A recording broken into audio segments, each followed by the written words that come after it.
The game of basketball has been around for over 100 years, and during that passage of time, many developments have happened that have softened up the sport and the competitors involved. In this video, we're traveling back in time further and further into the past as the league simultaneously becomes more and more barbaric, to the extent that some of you may find hard to believe. Let's start in somewhat recent history, which is the early 2000s. For most of NBA history, the offensive 3-second violation rule has been in place, but the defensive 3-second violation did not exist until the 2001 to 2002 season. As most of you know, the defensive 3-second violation is when the defender is in the painted area for at least 3 seconds, while not actively guarding an opponent, which will result in a technical free throw for the opposing team. Before the year 2001, NBA centers could simply camp under the basket, providing constant rim protection for their team. But with the new 3-second rule, centers had to be constantly moving in and out of the paint to avoid a violation. Less time being spent in the paint meant that less dunks and layups were being contested at the rim.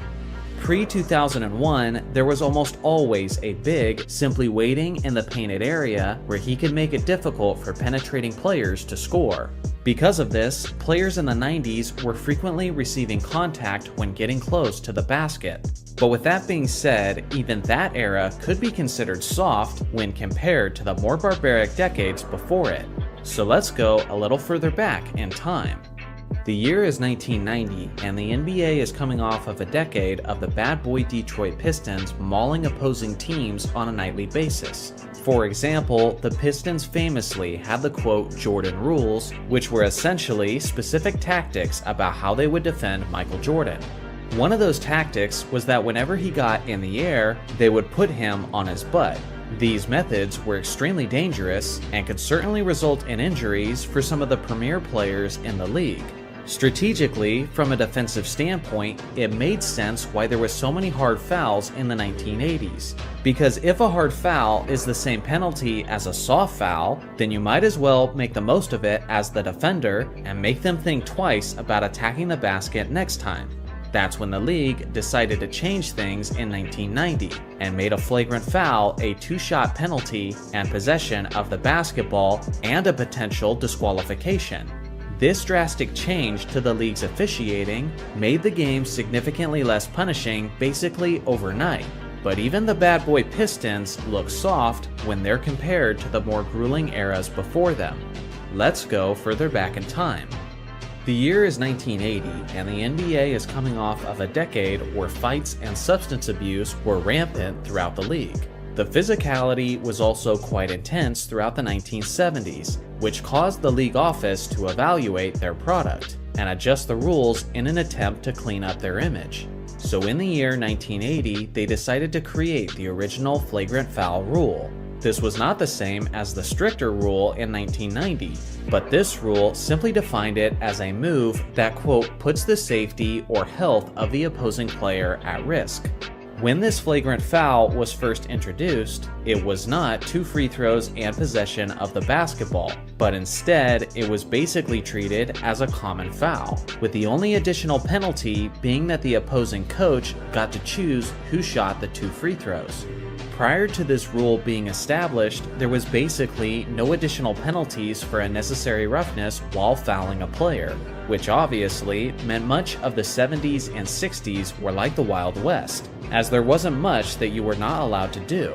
But even with this being said, this era would still be considered soft compared to the more savage eras that came before it. So let's go even further back in time. The year is 1936, which was more than a decade before the NBA was created. But with that being said, developing basketball leagues were still very prominent in the United States. One of the major developments was the offensive 3-second rule in 1936, which stated that a player couldn't be standing in the offensive key for at least 3 seconds. Without a flagrant foul rule of any sort, and without a penalty for camping under either basket, battling for rebounds was like a chaotic frenzy. Under the rim was basically a crowded war zone on any given night, as players battled for extra opportunities with few interruptions from the referees. Believe it or not, even this wasn't the most brutal era of basketball. To see that, we have to go even further back in time, towards the earliest days of the sport. The year is 1891, and Dr. James Naismith, a 31-year-old Canadian man, had just recently invented the game of basketball in Springfield, Massachusetts. When Naismith introduced the game to the world, some of the most popular sports in the area were rugby and American football. So obviously, operating from their familiar experience, people played the game of basketball as if it was rugby and American football. If you consider yourself a lover of tough physical defense to the point that it makes games extremely low scoring, well then this was the era for you. The very first basketball game ever held was in a YMCA training center between 18 male students, most of whom were in their early 20s. The hoop was made out of a peach basket that was nailed to some railing around 10 feet high into the air. Naismith was officiating the game, and he divided the teams into 9 players each. The game lasted for a total of 30 minutes, and it had an epic final score of 1-0. Months passed, but the early days of the game continued to have a raucous atmosphere, as players were grappling, pulling, pushing, tackling, and slamming into one another. This brutal and chaotic style created an exciting atmosphere for new basketball fans, and those fans began feeding off of that energy and became extremely rowdy as a result. In those early days of organized basketball, spectators and fans would often storm the courts and interfere with play due to the sheer excitement. So as a way to keep the fans from interfering with the leagues, they constructed steel wire cages to go around the basketball courts. That's right, basketball games used to be played in cages as if they were witnessing a UFC fight. With that being said, players did not tone down the physicality once the cages were installed. Players would often slam and throw each other into the steel cage, and as a result, they would be finishing games with cuts and bruises all over their bodies. One of those early players said that the courts were often covered in blood, and would even have stains all over from previous games. By far, this was the most barbaric and brutal era of basketball history, to the point that even the bad boy Pistons looked like soft pansies by comparison. Players in those days were often referred to as cagers because of their punishing style of play in those cages. It stayed that way for several years, but in the early 1900s, basically everyone was tremendously relieved when they replaced the steel cages with rope mesh nets, which significantly reduced the amount of injuries during the action. When we look back at the rich history of the NBA, you'll see that there was almost always a dynasty present in each decade that helped define that era. There was a dynasty in the 1950s, the 60s, the 80s, the 90s, the 2000s, and the 2010s. But I'm sure most of you caught the gap in that time frame. In the 1970s, there was not a single dynasty team. Every single year, there was a different championship winner from the year prior. But just why exactly was this the case? Why couldn't one team establish itself as the clear dominant team of that era? Today, I'll do my best to answer that as we travel roughly a half century into the past. Before we get into the 1970s, you have to understand the era that the NBA was transitioning out of from the 1960s. At the very end of that decade, Bill Russell had reached the end of his career and was then retiring in 1969 as an 11-time NBA champion. His Celtics had a stranglehold on the league during his playing days, as they won 11 championships in a span of 13 years, including a whopping 8 straight. With Russell now finally out of the league, many teams around the NBA saw this as an opportunity to break through and win that evasive NBA championship trophy. The Celtics would obviously take time to acclimate after the giant void that was left by Russell's retirement, but with a young remaining superstar in John Havlicek, it wouldn't take them terribly long to rebuild a title contender once again. For years, the Los Angeles Lakers were the biggest victims of the Celtics' reign over the league. But with a recently assembled super team led by Jerry West, Wilt Chamberlain, and Elgin Baylor, and with the greatest winner now out of the league, the Lakers saw the early 70s as their time to shine.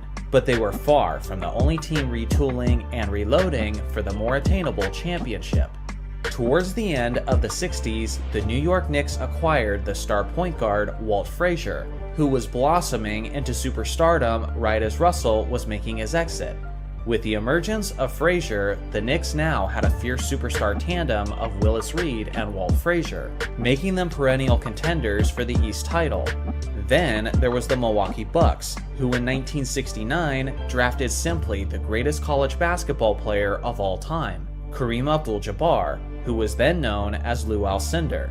Just one season after they drafted their franchise center of the future, they acquired the 31-year-old Oscar Robertson, who quickly transformed the Bucks from a mediocre team to an absolute powerhouse.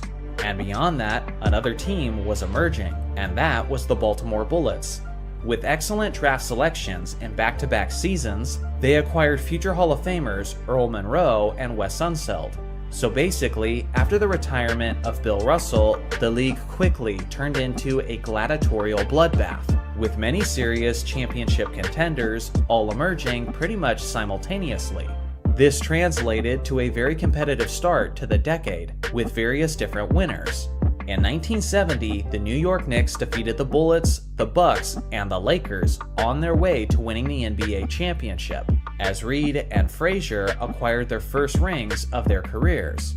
The next season, the Milwaukee Bucks dominated the postseason, going 12-2 through the playoffs, defeating the Lakers and Bullets to secure the championship, which was the first championship rings for Kareem Abdul-Jabbar and Oscar Robertson. To this day, the 1970s as one of the greatest teams in basketball history. Then it was the Lakers' turn, and in 1972, they found their dominant stride, as they won an NBA record 33 straight regular season games. They also ended that regular season with a 69-13 record, which at the time was the best the league had ever seen. In the playoffs, they defeated the last two champions, the Knicks and the Bucks, as the Lakers won their first championship since the 1950s.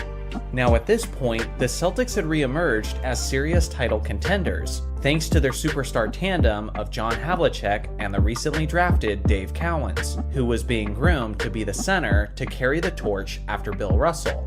The Celtics went 68-14 throughout the 72-73 regular season. But this was the New York Knicks' year to return to the mountaintop, as they defeated the Bullets, the Celtics, and the Lakers to win the 1973 championship. Then in 1974, Havlicek and Cowens successfully returned the Celtics to the Promised Land, as they defeated the Knicks and the Bucks to secure their first championship since the departure of Bill Russell. Now with this much talent, and with this many teams being capable of being championship winners, you would think that one of them would go on to establish themselves as a dynasty. But that's when the league started to go through a significant transition once again.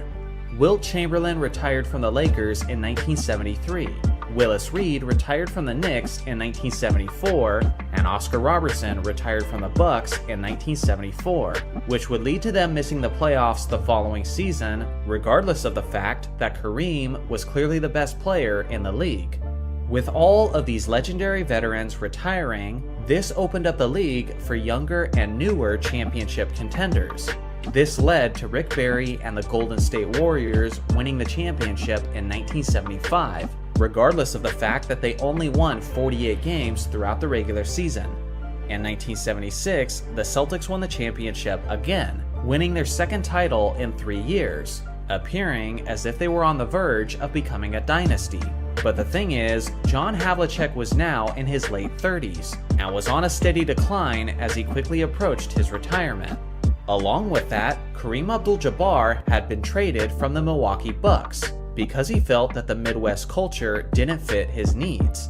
The Lakers team that he was traded to was actually a pretty awful rebuilding squad, after the retirements of Jerry West and Wilt Chamberlain. Because of this, Kareem was essentially removed from the championship picture for the foreseeable future, naturally stopping him from being the dynasty leader of the 70s. Later on, everything suddenly got more competitive for everyone in the league, because in August of 1976, the NBA merged together with the ABA League. Essentially, the NBA retained its name, while acquiring 4 ABA organizations and the ABA's players across the league. The 4 teams were the New York Nets, the Denver Nuggets, the Indiana Pacers, and the San Antonio Spurs. A perfect example of the tougher competition was the fact that teams like the defending champion Boston Celtics were now getting eliminated from the 1977 playoffs by the Philadelphia 76ers, who were led by a player who was acquired from the ABA, Julius Erving.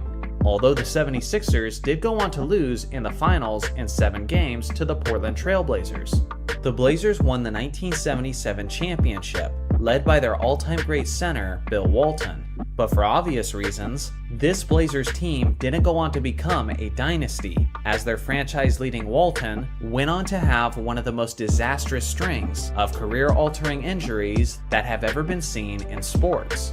With Walton's injuries taking the Blazers out of the picture in 1978, the Washington Bullets finally broke through and won the NBA championship, led by their veteran stars of Wes Unseld, Elvin Hayes, and Bobby Dandridge.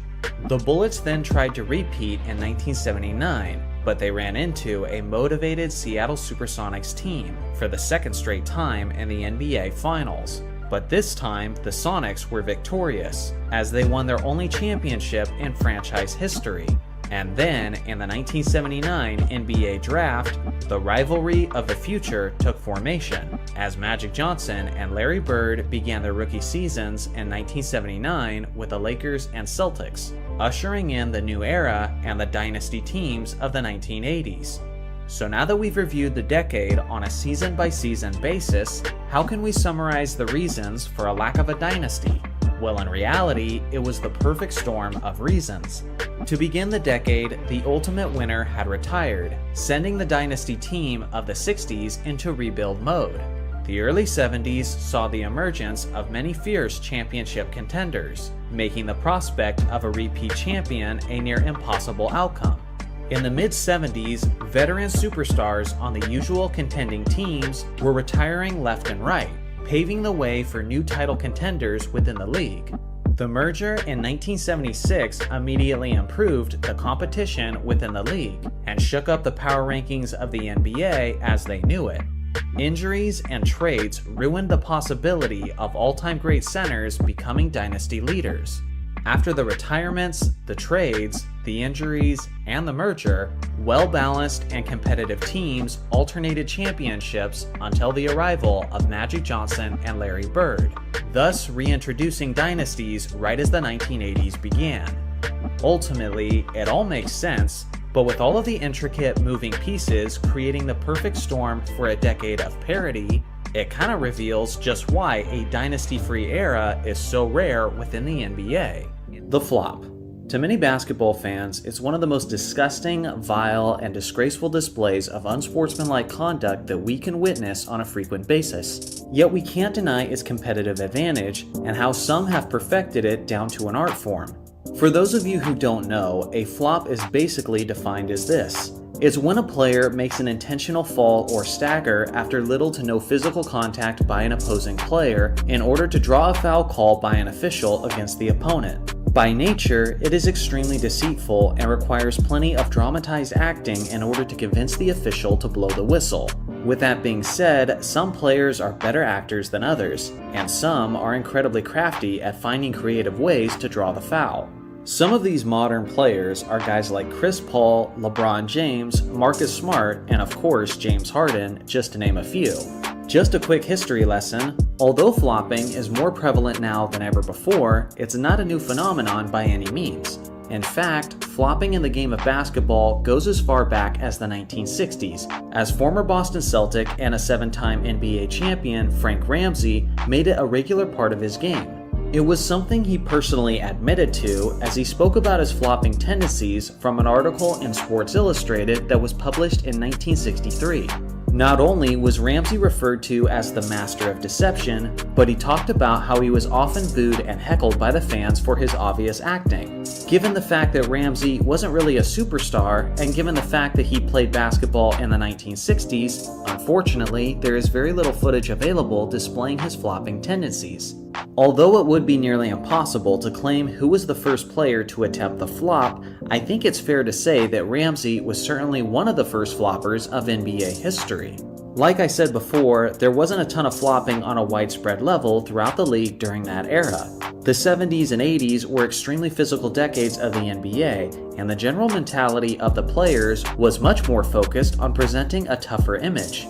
Not every player shared that mindset though, as some players weren't shy about selling a bit of their integrity for the sake of a blown whistle. If you ask my personal opinion, and the opinion of many viewers who were old enough to witness this, the player who flopped more than any other, and frankly the player who made flopping famous among basketball fans, was none other than the Serbian Vlade Divac. Vlade had a 16-year career in the NBA from 1989 to 2005 and was actually inducted to the Basketball Hall of Fame. He averaged nearly 12 points and 8 rebounds over the course of his career and was selected to one All-Star team in 2001. Vlade was obviously a solid center and was actually the player who was traded to the Charlotte Hornets for a rookie Kobe Bryant in 1996. But back when he played, what Vlade was known for more than anything else was his dramatic flopping theatrics. He was so notorious for this that I believe he was the main person who gave European basketball players their stereotype of being soft athletes. It's a stereotype that isn't very prevalent in today's game, but back in the 90s, it was an extremely common perception. Given his massive size, Vlade's consistent flopping appeared even more absurd than most other players, considering how it shouldn't be that easy to topple him over. He may have not been the first player to flop in the NBA, but in my opinion, Vlade is the player who made flopping a famous and well-known maneuver to the basketball world. As time went on, flopping became only more relevant and widespread throughout the entire league, and now it's at a point where more players flop than those who don't. The league made a feeble attempt to diminish the amount of flopping in 2012 when it introduced the no flopping rule. The rule stated that any player who flops during the regular season would first be warned, followed by fines in increments of $5,000 for each successful flop during the season. Longtime basketball fans like myself rejoiced when this rule was initially introduced, as we assumed this would finally be the change that would eliminate this pathetic acting out of the league. Well, unfortunately, the rule has since been painfully under-enforced since its establishment. Between 2012 and the summer of 2023, there have been thousands of flops, yet there has only been a grand total of 31 fines handed out to the players during the regular season. Notorious floppers like LeBron James and Chris Paul have never been fined during the regular season, and arguably today's greatest modern flopper, James Harden, has been fined only once. Obviously, with the lack of significant and consistent consequences, flopping has remained a staple element within the league, which ultimately affects the popularity and even the integrity of the game. But now, there's more to this story, as the league office just recently added another chapter to this flopping saga. You see, prior to the beginning of this current 2023 to 2024 season, the league established a new flopping rule intended to be even harsher and more effective than the previous rule. The fine penalties were now decreased from $5,000 to just $2,000, which would increase incrementally. But it was a different kind of consequence that caught everyone's attention. From the summer of 2023 forward, a flop would now result in a non-unsportsmanlike technical foul, which would result in a free throw for the opposing team.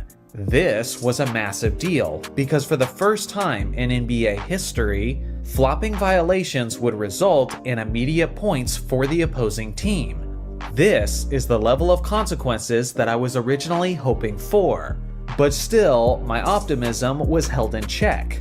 Because at the end of the day, the refs still had to enforce the rule for this to mean anything. Well, we're now approaching mid-January, and we're several months into the NBA season, and I'm thrilled to report some excellent news. In the 2023 to 2024 season so far, there have been a grand total of 19 fines given to the players for flopping. On 3 separate occasions, multiple players were fined on the same day. It's pretty clear that stars are not getting special treatment either, since MVP candidates like Luka Doncic and Nikola Jokic are among the players who have been fined. And again, these are also technical fouls that are scoring points for the opposing teams. which is one of the biggest deterrents to flopping that I can possibly think of. So again, to recap, in the first 11 seasons of the original flopping rule, there was 31 fines. And now, in less than one half of this current season, there have been 19 fines / technical fouls. I gotta say, I would still like to see the frequency of these penalties increase, considering how I've seen a lot of flops this year that didn't get fined. But make no mistake, the league took a massive step forward this season. And give credit where credit is due. Shout out to Adam Silver and the league office for making a legitimate improvement to the NBA product this season. If you've been following my channel for a while, then you know I'm someone who's been enjoying the game of basketball basically throughout my entire life. As a guy who's now in his mid-30s, I've seen a lot. Some of the incredible things I've witnessed from various superstars are not the kinds of things that future generations can understand by simply looking at a stat sheet. Some things you just either had to see with your own eyes or you needed to have it described to you in detail. So all of this got me thinking. Since I plan on being a dad in the next few years, and since there's a decent likelihood that my kids will like the game of basketball as well, what are things I'm going to tell them about the basketball I witnessed before they were born? This will certainly make for a weirder yet more interesting video, in the sense that we're sharing some of the more personal side of our basketball fandom. So regardless of where you're at in life, whether you're in your youth, you're a parent, or a grandparent, let me know in the comments what are things you would tell the next generation of basketball fans. So without further ado, let's get into it. First off, I'll tell my kids about my dad's favorite player, Magic Johnson.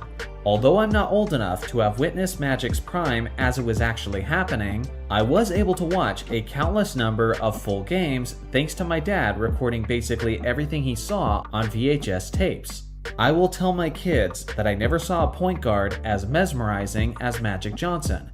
Sometimes, great facilitators are described as if they have eyes in the back of their head. But no player fits that term better than Magic, as he would make fast break, no-look passes that would have even his teammates confused. I just know Magic was beating it into his teammates' head every practice to keep their eyes alert and to keep their hands ready, because at any moment, a speeding bullet of a no-look pass could be coming in their direction when they least expect it. On top of that, Magic had the shoot, or if he was falling out of bounds. Every single shot was within his range, and it got to the point that I expected every shot to go in, and was somewhat surprised when it didn't. Before or since, I've never seen anyone else who could regularly make bad shots look like good shots. Which leads me to my next story. I will tell them that the closest player to Kobe when it comes to difficult shot making was Steph Curry. He was like the Mamba in the sense that he can make shots decently often that would make my jaw hit the floor. It's just that his were a little different.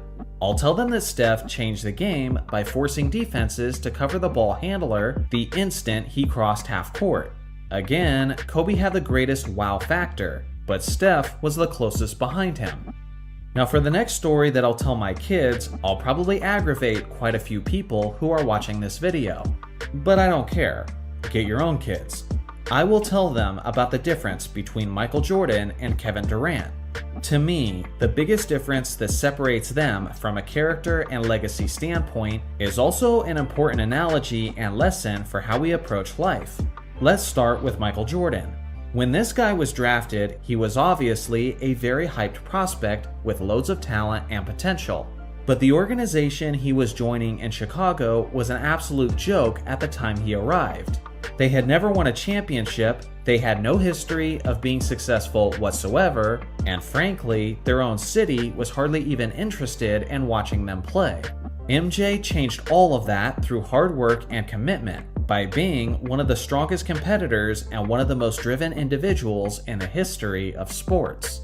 He transformed that franchise from the laughingstock of the league to an absolute powerhouse. He built it from the ground up into an empire that would become the gold standard of basketball. And that, more than any other reason, is why he's still revered and so respected within the world of sports.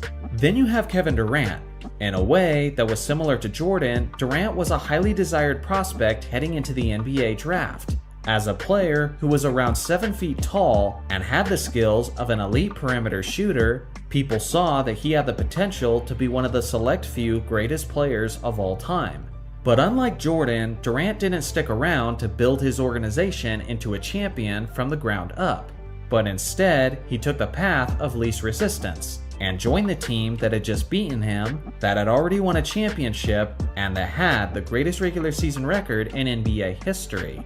He opted to go with a brand that had already established itself and that already belonged to another star.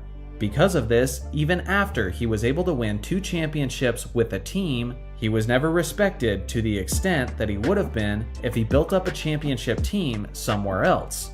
Obviously, being successful anywhere is going to be more enjoyable than simply not being successful. Yet there's something special about being the one who leads your own destiny, who builds your own legacy, and who makes something better than the way you found it. Being successful is awesome, but it always means more to yourself and to other people when you are the main reason for your own success, rather than riding the wave of what someone else created.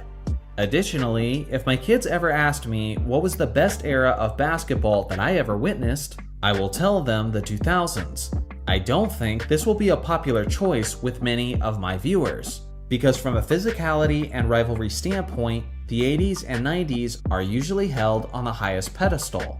And then, with recency bias being a factor, and with the tremendous amount of talent all over the league the last decade, some of my viewers will see the 2010s or even this modern era as the best in basketball history. For me, the 2000s were the best of both worlds. You still had intense rivalries like the Lakers and Kings and like the Pacers and Pistons. You had incredible individual superstars and you had an array of three-point shooters. But it wasn't to the extent that the game appeared as a soft jump shooters league. To put it simply, it had balance. It was the perfect blend of the slowed down physical nature from previous eras, but was also a time where tremendous shooters could ultimately be the determining factor in who wins the championship. If I could simply hit a switch and have the league instantly return to the style and product that it was throughout the 2000s, I would do it in a heartbeat. Lastly, I will tell my children about the weirdness of the 2020 bubble. If I'm being completely honest, I don't completely love or hate what transpired during the 2020 playoffs. In one sense, it was pretty freaking awesome, because there were almost no distractions, no actual audience, and no overwhelming stadium noise. In a way, it was just extremely competitive basketball in its purest form. But on the other hand, it was kinda lame, because all of the playoff games were just in one specific location, which means that the home court advantage was irrelevant, which also means that all of the regular season qualifying games were pretty much a waste of time, since the 1 through 4 seeds didn't actually get home court advantage like they deserved. It was basically this weird blip in NBA history where I was grateful for its presence, but also skeptical about its legitimacy for a variety of reasons. Obviously, I'll have a lot more to tell my hypothetical basketball-loving children than just this, but these are just some of the things that immediately come to mind for me. Without question, the slam dunk is the most exciting play in basketball. But as much as fans love it in the modern game, its history is a bit more layered than some people realize. In 1936, a 6'7" Olympian player by the name of Joe Fortenberry accomplished what is believed to be the first dunk in professional basketball history. This occurred at Madison Square Garden, and at that time, writers and fans were amazed at what they saw.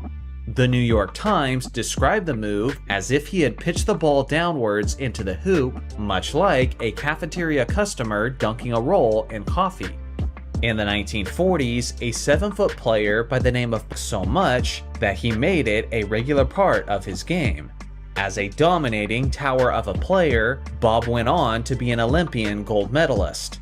Unfortunately, at the time, people viewed dunking as a disrespectful gesture to opposing teams that was worthy of retaliation. According to the legendary Lakers center George Mikan, players would typically dunk in practice, but would do layups in the actual games as a sign of respect. Satch Sanders played for the Boston Celtics in the 1960s, And he said, in the old days, defenders would run under you when you were in the air, trying to take people out of games so that they couldn't play. It was an unwritten rule. For decades, dunking was viewed in a mostly negative light. In 1967, high school and college players were banned from slamming the ball through the hoop. It is believed that this rule on dunking was due to the seemingly unfair dominance of the 7-foot 2-inch Lew Alcindor, who would eventually be known as Kareem Abdul-Jabbar. Due to this, the rule is commonly referred to as the Lew Alcindor rule. This ban continued to be in place from 1967 to 1976.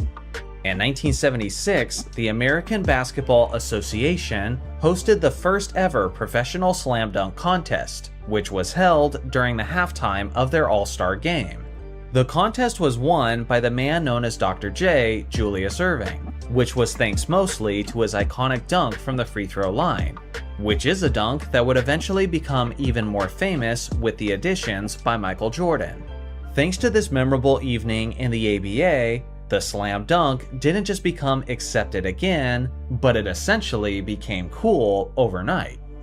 In 1984, the NBA held its first official dunk contest, and one of the contestants was the 6'9" Orlando Woolridge of the Chicago Bulls. Although he's not usually remembered for it, Orlando achieved the first ever East Bay Slam in dunk contest history. It had a somewhat underwhelming response from the crowd, and earned a score of 48. In 1994, J.R. Ryder made the first East Bay dunk in the dunk contest since Orlando Woolridge did it 10 years earlier. Charles Barkley described it as possibly the greatest dunk that he's ever seen. In 1997, a rookie Kobe Bryant won the slam dunk contest with his own East Bay dunk. The thing is, that contest overall was poorly received, and is considered by many as the worst dunk contest in NBA history. Due to this, the dunk contest was put on hiatus, and in the 1998 All-Star Weekend, the contest was replaced by the WNBA/NBA 2-ball contest. The slam dunk contest wouldn't appear in the 1999 season either, due to the NBA lockout. In the year 2000, the NBA's dunk contest made its triumphant return, as Vince Carter put on a show and won the competition in convincing fashion. Later that summer, Vince Carter participated in the Summer Olympics as a member of Team USA.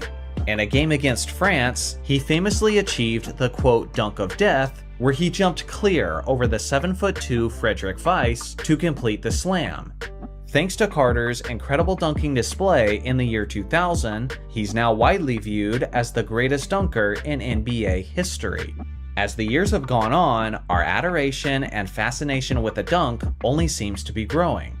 Earvin Magic Johnson, one of the greatest players in NBA history, and many people still believe he's the greatest point guard of all time. Magic obviously had a historic beginning to his career, but what I believe isn't talked about enough is the iconic farewell to his NBA career, which was a roller coaster of emotions for the basketball community, finishing off with a satisfying ending that I personally will never forget. In order to understand the impact of Magic's beautiful moment, we first have to understand his journey to get there.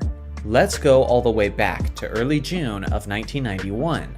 At this time, Magic Johnson is just 31 years old. He's the runner-up for the league MVP, and he was the MVP in the previous season. He's coming off of a regular season where he averaged nearly 20 points and 12.5 assists, and he's about to make his 9th NBA Finals appearance as a 5-time NBA champion.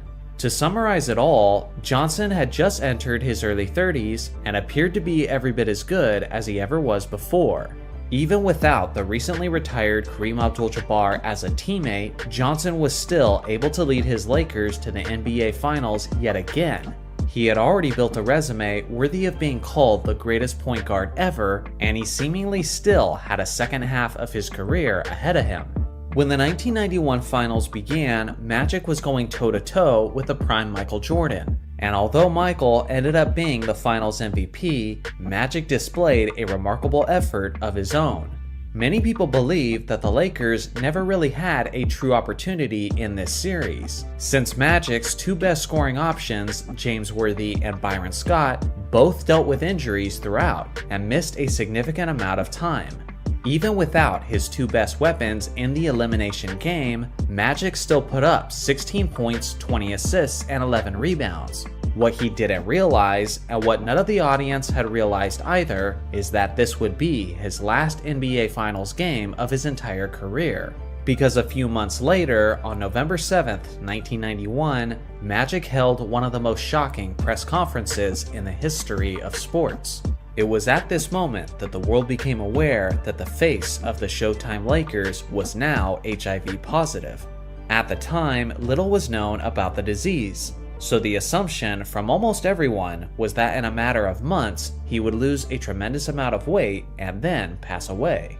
Along with the horrific news of Magic's health, he also made it aware to the world that he was retiring from the Lakers, effective immediately. Imagine your favorite basketball player being at the peak of his abilities, and in a matter of seconds, he goes from one of the best players in the game to a retired player who could pass at any moment. Needless to say, this was a jarring pill to swallow for basketball fans, as seemingly everyone had their hearts broken for Magic on that day. Over the next several months and years, people would begin to learn a lot about living with HIV and the various details, like how it's transmitted and who's at risk. But many were still scared about the idea of being in contact with someone who had it. Then, in February of 1992, things got really interesting for Johnson and the basketball world. The NBA All-Star Game is an exhibition event where the fans vote and determine who will play for each conference. Despite the fact that Magic had retired from basketball, the fans still voted him in to be the starting point guard of the Western All-Stars. After receiving approval from doctors and from the league for Magic to play, the hype train was officially underway. The thing is, not everyone was so enthusiastic. Many players were concerned about their own well-being. Even Magic's former teammates like Byron Scott and AC Green said that he shouldn't participate. The player who was the most vocal about his displeasure with Magic competing was the Western Conference All-Star Karl Malone, who had this to say before the game was played. If I get in a collision with a guy, it don't have to be Magic. It can be Joe Smoke. But the fact of the matter is, if you got the AIDS virus, it'll be hard for me to play as hard as I'm capable of playing. Although there was plenty of drama heading into that night, there was also plenty of teammates and competitors who encouraged Magic to participate. Just as a spectator, you could tell that there was this awkward, unspoken tension in the air.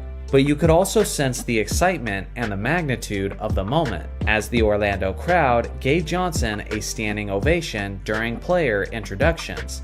Everyone understood that the ideal outcome was the West winning and Magic securing the All-Star Game MVP. But regardless of how badly the crowd wanted that, he still had to go out there and perform well. Seeing that Magic hadn't played a game in nearly a year, and seeing how he was now dealing with a life-altering disease, many people were concerned that he wouldn't have the conditioning or stamina to hang with the best players in the world. But all of those concerns were quickly put to rest soon after tip-off commenced. Although he built a legacy for himself as mainly a distributor, Magic was looking to score early on, and he did so with tremendous efficiency. Throughout the night, the West played with more energy and effort, and a 10-point lead quickly became a 20-point lead, and then a 20-point lead suddenly became a 30-point lead. The outcome was never really in question, but the MVP of the game appeared to be up for grabs, and the Western Conference's Clyde Drexler appeared to be the favorite heading into the second half with a monstrous stat line. After looking to score for a while, Magic finally got his first assists of the game with just under 9 minutes left in the third quarter, and then he got on a roll with his flashy Showtime passes that we were accustomed to. 3 minutes left in the game, Magic suddenly hit the switch and displayed one of the most beautiful finishes in All-Star Game history. Just so you can sense the gravity and energy of this inspiring moment, I'll let you guys watch the final sequences of this game with no voiceover. And please, pay attention to how Magic was at the center of it all. 135-106. With 2:46 to go, no doubt about this one. Here it is. Here's the three. Magic got his three. Waiting for that moment to shoot the three. Who has all the NBA three-point marks, most attempts, most made. Johnson, 2 in a row for Magic. He's going for the MVP. The Atlanta Hawk has 8. Chris Mullin for 3. It's out shooting the East in every quarter. And will be around the 60% mark, and another great pass. And Marley has his first points.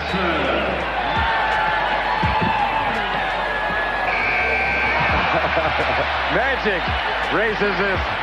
Well, this is a mismatch, and Magic would be the first to admit it. Michael Kind. And that's 2, Magic said. Bring the next one on. 6, 5, 3-pointer. Yes! Oh, my!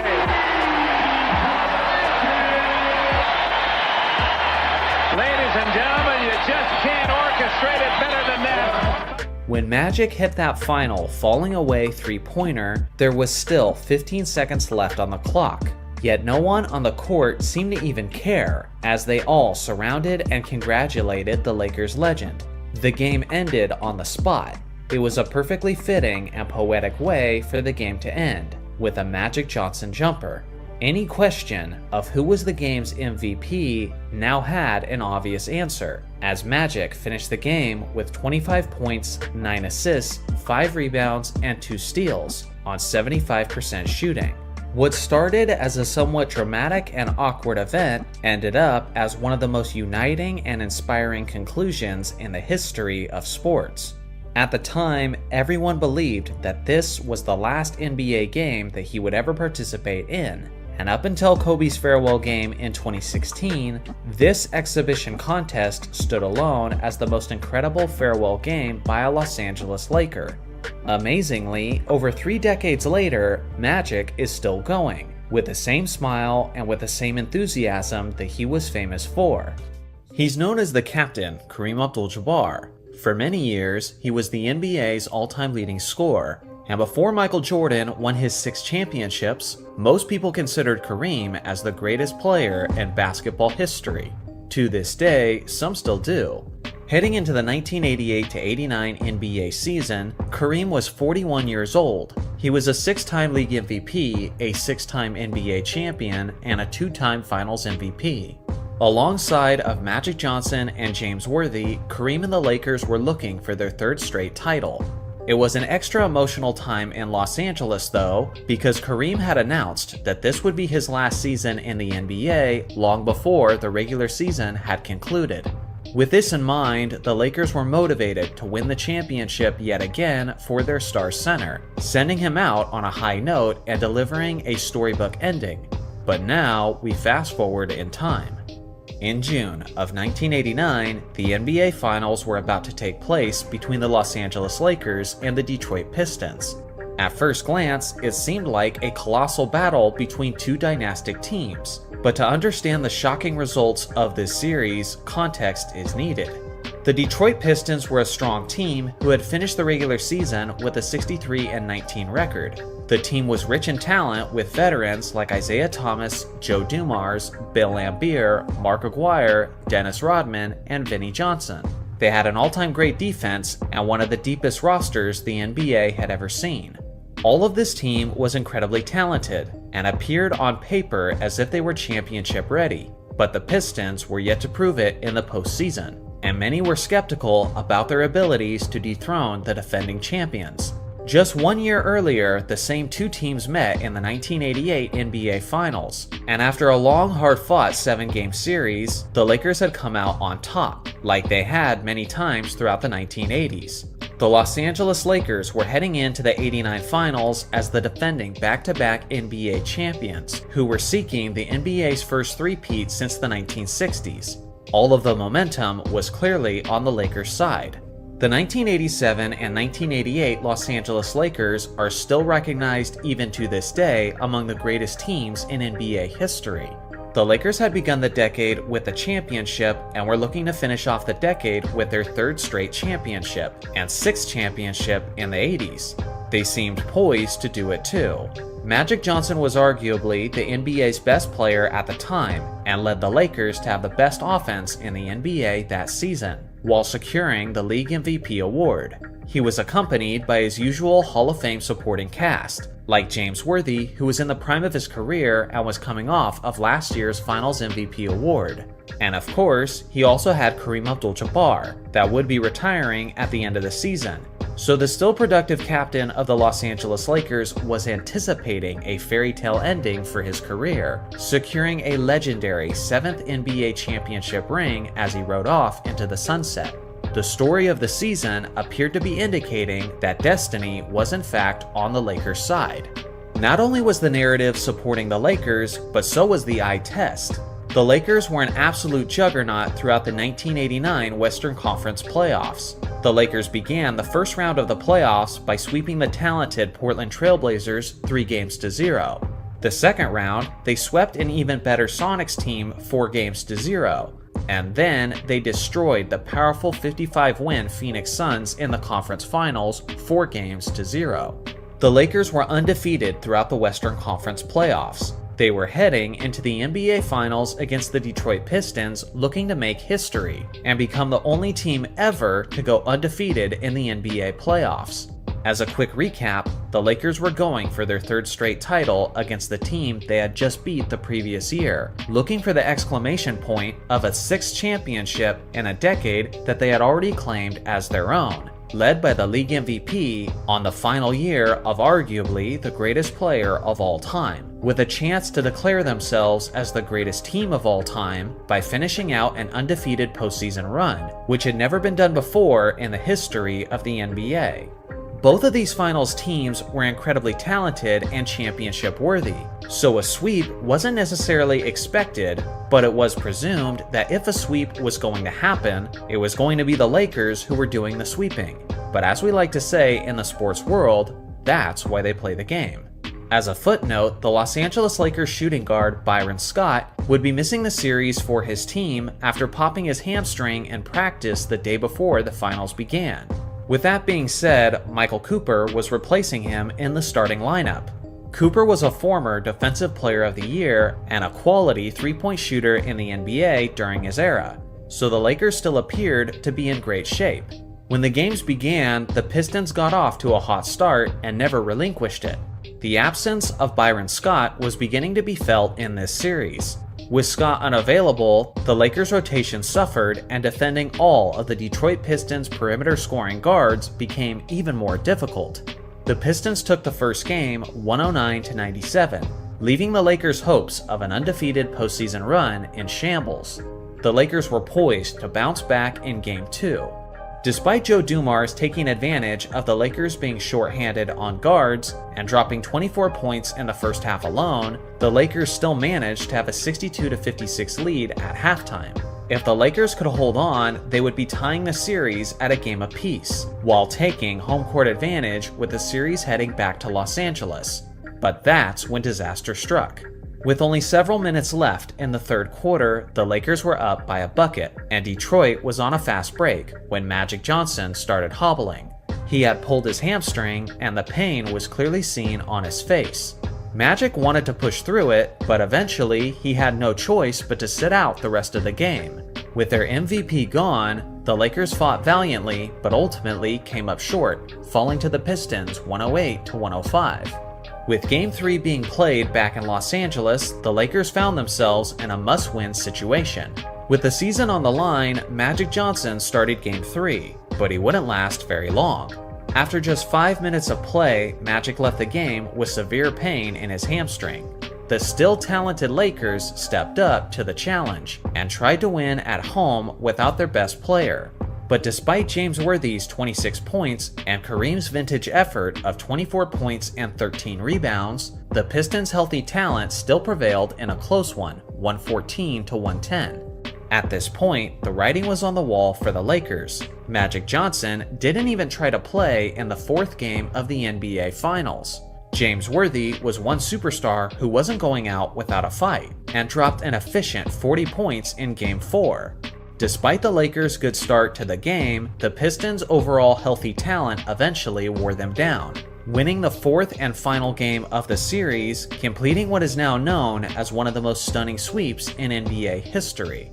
Kareem closed out his final game at the age of 42, while his iconic co-star was forced to watch from the sidelines. In that last performance, Kareem finished with just 7 points, 3 rebounds, and 3 assists on 2 of 8 shooting. Ultimately, it's not the worst way for a legend to end his career, but considering how things deteriorated in the NBA Finals and how the Lakers won the championship just a year prior, Kareem went down as another example of a player calling it quits just a little later than what would have been ideal. The NBA playoffs are about to begin, and needless to say, this is the most significant and crucial time of the basketball season. Simply put, NBA legacies are defined by what you accomplish on the game's biggest stage. Numerous players have had strong, established reputations heading into the postseason, just for him to then completely redefine the way he's perceived thanks to his performance in the playoffs. Within the span of the next couple months, some of these modern superstars will not be perceived as we currently see them today. Whether it's fair or not, this is the stage that defines the greats and the not-so-greats. Today, I have a list of NBA legends who were perceived a certain way and then completely shifted the way they were viewed, with just one great postseason run. First off, Dirk Nowitzki in 2011. Up until this legendary championship by the Dallas Mavericks, Dirk was basically completely defined by his postseason failures. For a while, people were referring to him and the Mavericks as Dirk Nowitzki and the Alice Mavericks, due to the lack of D in their game. Even his lone MVP was marred by disappointment, as his first-seeded 67-win Mavericks were eliminated in the first round of the 07 playoffs by the 8th-seeded Warriors. It was arguably the greatest first-round upset in playoff history. Just the year prior, Dirk and the Mavs were up 2-0 in the NBA Finals over the Miami Heat, just to then choke it away by losing the next 4 games straight. Although those 2 instances are massive examples of Dirk being a disappointment, it was far from the only times. In the last 11 seasons before the 2011 postseason, the Mavericks had won at least 50 games, and 3 of those were 60-win seasons, yet throughout that time, they failed to win a single championship. The narrative was firmly established that Nowitzki was a choker, and although the Mavericks always won plenty of games, pretty much everyone recognized them as fool's gold. Then, in one postseason run, everything changed for Nowitzki. He and the rest of the Mavericks defeated the highly favored Big Three Miami Heat in the NBA Finals in 6 games. Seemingly everyone had forgotten his struggles leading up to that moment, as everyone was focusing on LeBron's failures that finals. Dirk established himself as an NBA champion and as an undisputed NBA legend overnight, and since then, hardly anyone ever brings up his struggles prior to that postseason. Jerry West in 1972. West is remembered as one of the greatest players in NBA history, and even earned the nickname Mr. Clutch. But for a time, winning and clutch performances were not a thing that was defining his legacy. For a while, it was the fact that he had never won an NBA championship. Between 1962 and 1970, West made it to the NBA Finals a whopping 7 times. Yet tragically, his Lakers were eliminated all 7 times straight. It was something that haunted him and kept him from sleeping at night. He had firmly established the narrative that he was the greatest loser to ever play basketball. That was until his title run in 1972. Although West was never able to get past the Celtics, they didn't have to in the 71-72 season. It wasn't even his best postseason run, and he wasn't even named the Finals MVP after they defeated the Knicks. But it didn't matter. West was now an NBA champion, and can then be known as Mr. Clutch regardless of the fact that he had just recently lost 7 straight finals. LeBron James in 2016. Before LeBron had led his Cavs to beat the 73-9 Golden State Warriors, his legacy wasn't nearly what it is today. At the time, he had only won 2 championship rings, which many people believe he won by taking the easy road with a super team in Miami. Up to this point, people believed that all of his rings were attained by riding high as the massive favorite. Furthermore, his historically awful performances in the 2011 finals were still very present in people's minds. But as disappointing as that series was, it wasn't enough to overshadow what he did in 2016. He led his Cavs to come back from a 3-1 deficit to beat the juggernaut Warriors, as James led every player over the course of the series in points, assists, rebounds, blocks, and steals. Overnight, he went from a known frontrunner to the man who achieved the greatest upset in professional basketball history. Michael Jordan in 1991. Leading up to the 1991 playoffs, MJ was probably seen as the best player in the game. Yet regardless of that fact, many people believed that he had a fatal flaw in his game that would keep him from winning an NBA championship. He was just too selfish. Up to that point, the narrative was that scoring leaders don't win championships, but team leaders do.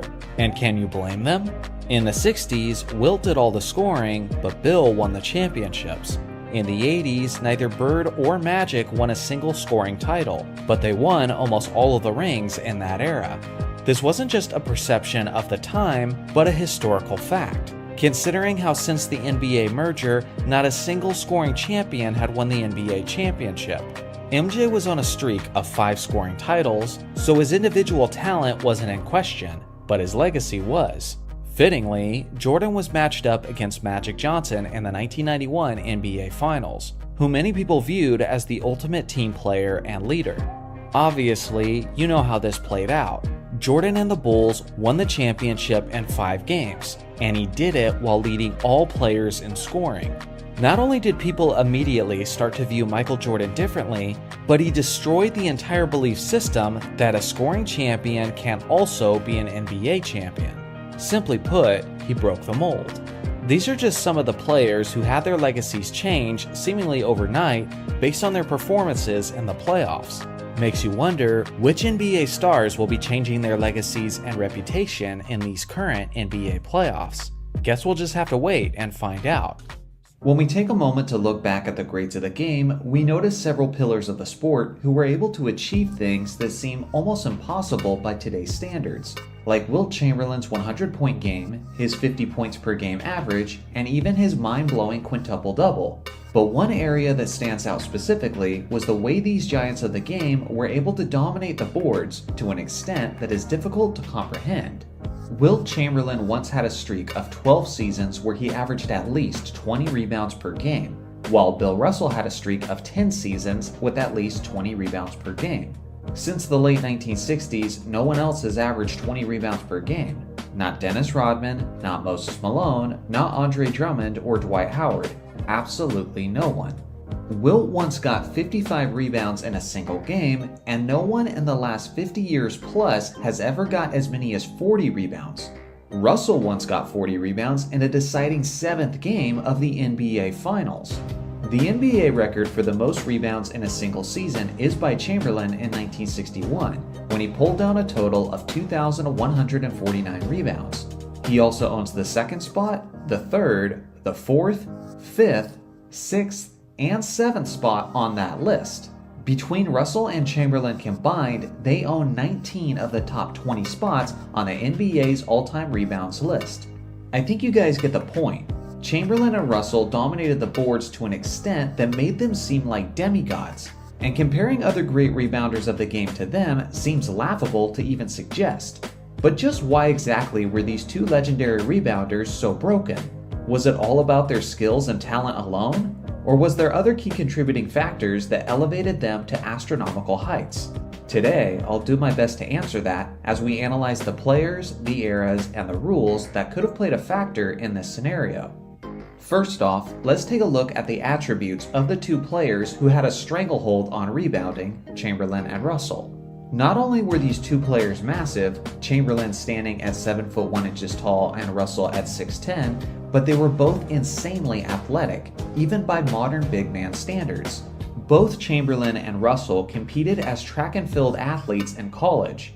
Not only did they compete, but they were both elite in this area, especially when it comes to the high jump competition.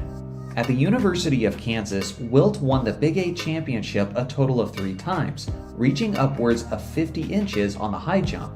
As incredible as his leaping ability was, Russell's may have been even more impressive, as in 1956, Russell was ranked as the 2nd highest leaper in the United States, and as the 7th highest leaper in the entire world. During the West Coast relays, Russell even went as far as tying the famous Olympian Charlie Dumas. Dumas later went on to win the gold medal and be crowned as the greatest leaper in the entire world. So now that we've established their size and athleticism, let's delve into some of the perceptions of their NBA competition. Many modern basketball fans often criticize the competition of that era, claiming that players like Bill Russell and Wilt Chamberlain took advantage of the undersized competition. Let me put this as frankly as I can. This is completely and utterly false. It's a common misconception based on low information fans who perpetuate this narrative, mostly due to their lack of research.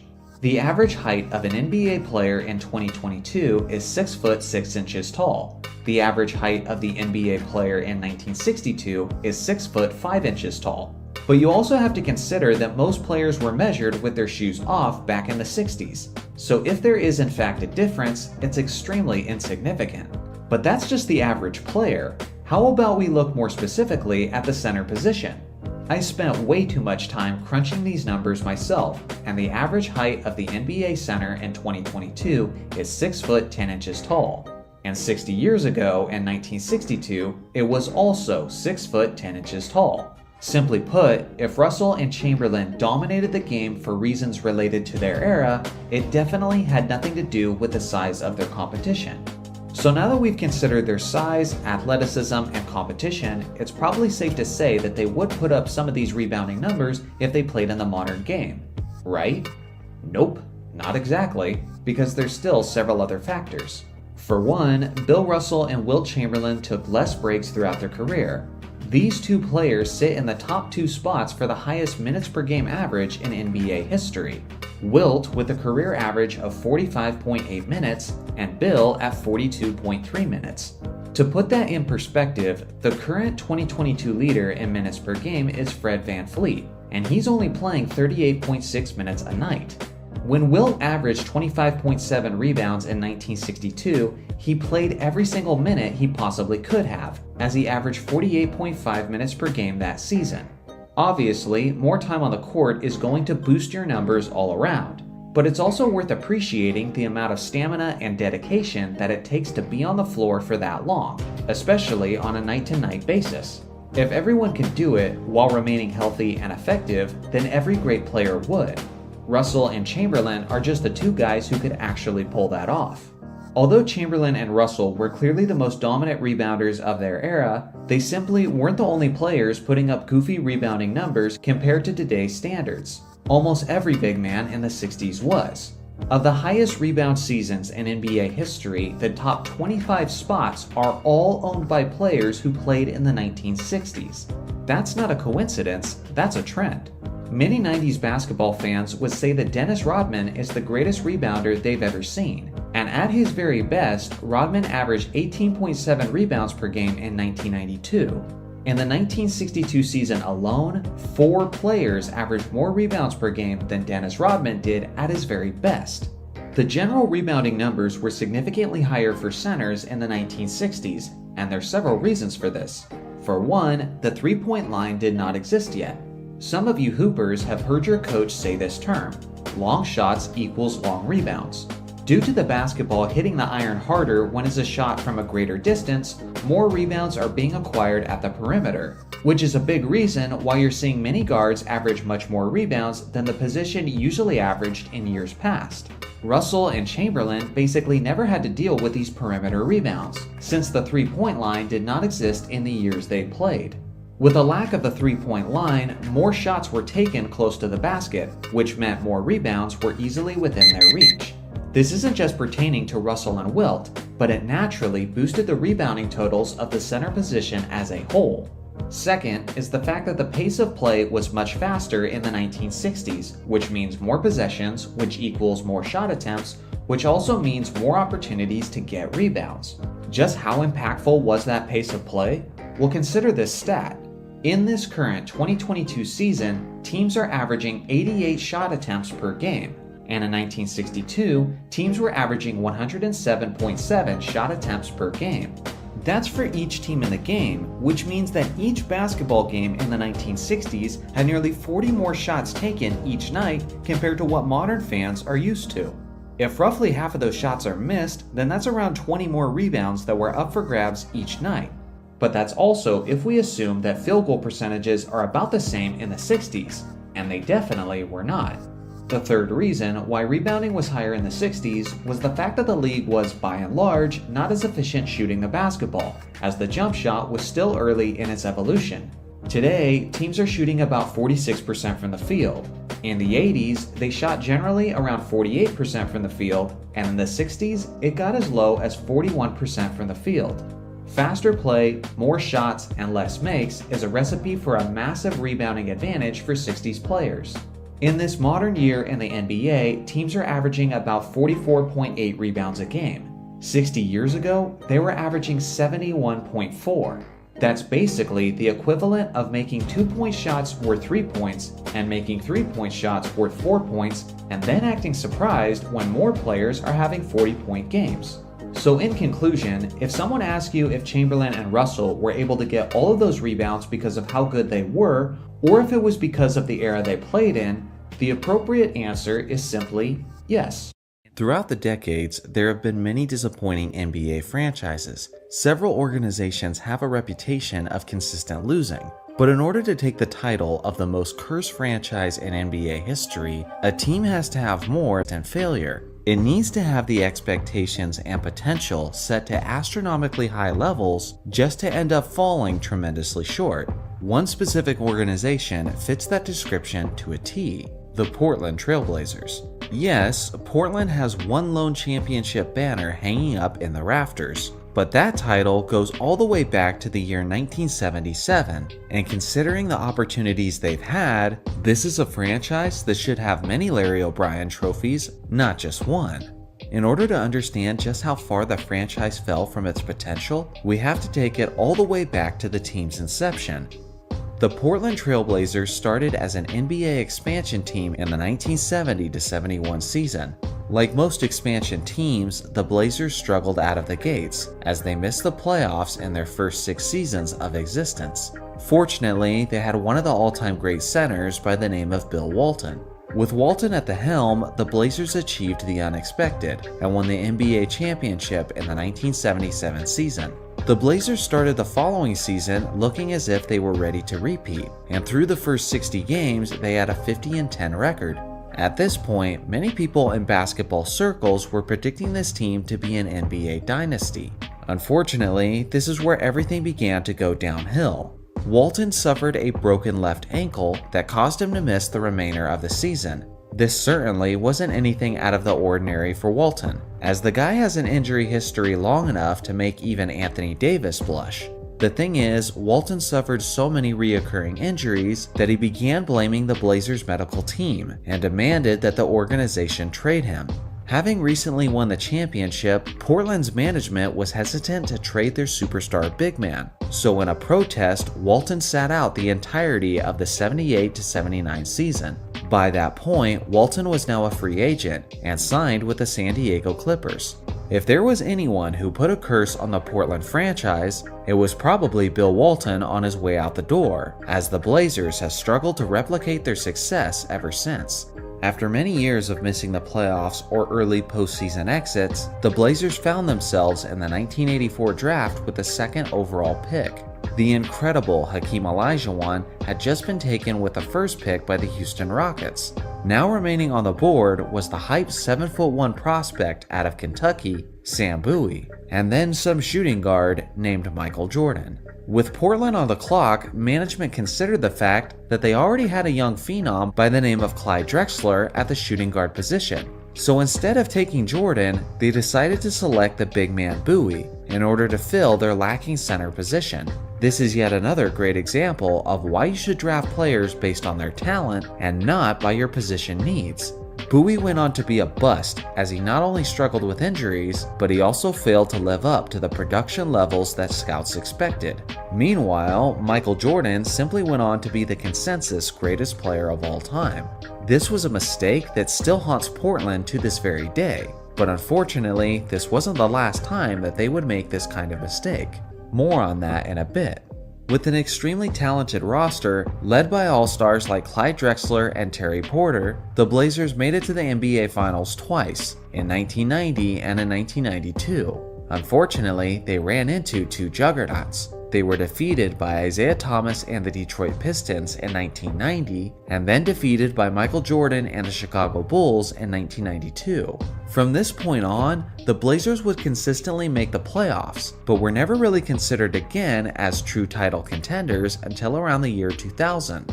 Led by players like Scottie Pippen, Rasheed Wallace, Arvydas Sabonis, and Damon Stoudemire, the 99-2000 Blazers won 59 regular season games and had a strong advantage late into the postseason. In Game 7 of the Western Conference Finals against the Los Angeles Lakers, Portland had a 13-point lead at the end of the third quarter, and momentum was clearly on their side. In the fourth quarter, things took a dramatic turn for the worse. Many people think the refereeing in this game was questionable, or even rigged, as the NBA may have had an agenda to get the Lakers to the finals. That may or may not have been the case. But what was even more questionable than the refs' motives was the Blazers' ability to handle the pressure, as they went completely scoreless for an 8-minute stretch in that fourth quarter, including 13 straight missed field goal attempts. Needless to say, the Blazers choked away the game as the Lakers went on to win the NBA championship. Despite having a deep and talented roster worthy of a championship, the early 2000s Blazers just couldn't stop stumbling over their own feet, as the team was deeply affected by their off-the-court issues, which earned them the nickname the Jailblazers. Along with that, they lacked maturity late in games, as players like Rasheed Wallace were consistently receiving technical fouls at a record rate. Based on their depth and their talent, this squad should have won a title. But instead, by the mid-2000s, the franchise was completely in rebuild mode. They appeared as if they were finally ready to turn their misfortunes around, as they had the first overall pick of the 2007 NBA Draft. History would repeat itself though, as Portland once again had their eyes set on a 7-foot big man, this time a player by the name of Greg Oden. They took Oden with the first pick, and the player they passed up to do so was the incredible scoring assassin Kevin Durant. Due to his various injuries, Oden would only play 105 regular season games in his very short basketball career, and he had completely retired from the NBA by only the age of 26. Meanwhile, Kevin Durant would go on to be a 2-time NBA champion, a 2-time Finals MVP, an MVP, and is now widely recognized as one of the greatest players of all time. It was just like Sam Bowie and Michael Jordan all over again. Even though they botched yet another golden opportunity in the draft, it didn't yet appear as if all hope was lost, as the Blazers still had one of the most lethal weapons in the league, the young shooting guard Brandon Roy. At his peak, Kobe Bryant referred to Roy as the toughest player to guard in the entire Western Conference. But just like every other bright spot in Blazers history, this one didn't last very long either. After making 3 straight All-Star teams, Roy's knees had deteriorated to such an extreme extent that he no longer had any cartilage between the bones. By the time he was 26 years old, he had played his final game with the Portland Trailblazers. Here's the thing. As I mentioned earlier in this video, the Blazers are the most cursed franchise in the league, not necessarily because of how bad they are, but because of how promising they appear to be time and time again, just to end up leaving their fan base incredibly disappointed. And here's a stat that perfectly sums that up. From 1983 to 2003, the Blazers went to the playoffs for an impressive 21 consecutive seasons, and yet never won a single championship during that stretch. That's the longest streak of playoff berths without a championship in NBA history. To put that in perspective, the Spurs had a streak of 22 seasons where they made the playoffs and they won 5 championships in that stretch. The Celtics had a streak of 19 seasons and won 11 championships, and the Lakers had a streak of 17 seasons and won 5 championships. That pretty much sums up the Portland Trailblazers as an organization. Typically, they're not good enough to win championships, but they're also consistently average, which means they're rarely in the draft lottery, which almost completely ruins their chances to acquire franchises. And even then, when they are in the draft lottery, the universe still finds a way to screw it up for them, just like it did in these instances. All in all, the Blazers should have numerous championship banners in the rafters. They should have the jerseys hung of two of the greatest players of all time, and they should have several more Hall of Famers in their history. But unfortunately, injuries repeatedly destroyed those careers. This man had nicknames like Goliath and the Record Book for a good reason. He regularly had all-around performances that resulted in video game stat lines. The only reason why they don't blow our minds when we hear them is because we've already heard them so many times.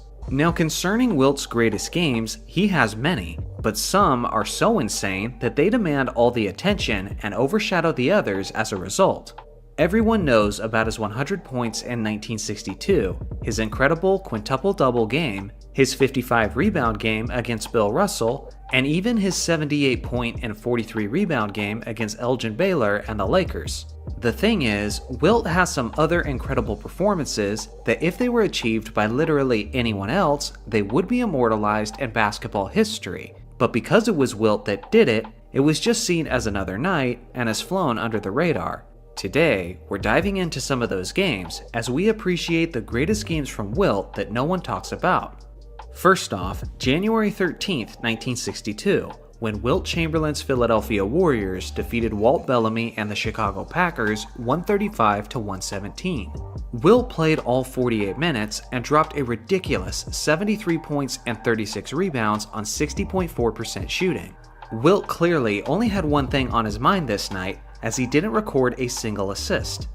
January 25th, 1960, when Wilt Chamberlain's Philadelphia Warriors defeated the Detroit Pistons 127-117. This was Chamberlain's rookie season, and he was still in his early 20s. But despite being the new kid on the block, he still dominated on a historic level, with 58 points, 42 rebounds, and 4 assists on 58.5% shooting. His 58 points is still the most points ever scored by a rookie in a single game, and his 42 rebounds is also the most by a rookie, with the exception of 3 other nights that eclipsed this total during that same rookie season. On February 9th, 1969, Wilt Chamberlain's Los Angeles Lakers defeated the Phoenix Suns as he poured in 66 points, 27 rebounds, and 4 assists. Incredibly, he made 29 out of his 35 shots, which is a field goal percentage of 82.9%. In terms of field goal percentage, this is still the most efficient scoring performance in NBA history by a player with at least 60 points. This remarkable performance came pretty late in his career, as it was not only his last 60-point game, but it was even his last 50-point game that he would ever have. On February 2nd, 1968, Wilt's 76ers defeated the Detroit Pistons 131-121, and he didn't just have a triple-double on this night, but he actually got 2 triple-doubles worth in the same game, as he put up 22 points, 25 rebounds, and 21 assists on 69.2% shooting. To this day, Wilt and Russell Westbrook are the only 2 players in league history to achieve the 20-20-20 triple-double. March 31st, 1967, Wilt's 76ers defeated Bill Russell and the Celtics in Game 1 of the Eastern Division Finals, 127-113. Bill Russell is commonly known for outshining Wilt Chamberlain in the postseason, but this was certainly not the case in 1967, as Wilt dropped an unofficial quadruple-double of 24 points, 32 rebounds, 13 assists, and 12 block shots on 69.2% shooting. His 12 block shots were tracked by the respected Harvey Pollack, years before the league made blocks an official stat. If this quadruple-double was recognized as an official achievement, then it would still stand today as the only quadruple-double in NBA playoff history. It came against arguably the greatest defender ever, only makes it more impressive. On February 24th, 1967, Wilt's 76ers defeated the Baltimore Bullets 149-118. On this night, Wilt had one of the greatest triple-doubles of all time, as he dropped 42 points, 30 rebounds, and 10 assists on 100% shooting. Yep, you heard me correctly. he didn't miss any of his 18 shot attempts, which is the most shots ever taken without a miss. It's unfortunate that we don't have his blocks numbers from this game, otherwise this stupid stat line would look even stupider. October 23rd, 1965, Wilt's 76ers defeated the Detroit Pistons 120-103.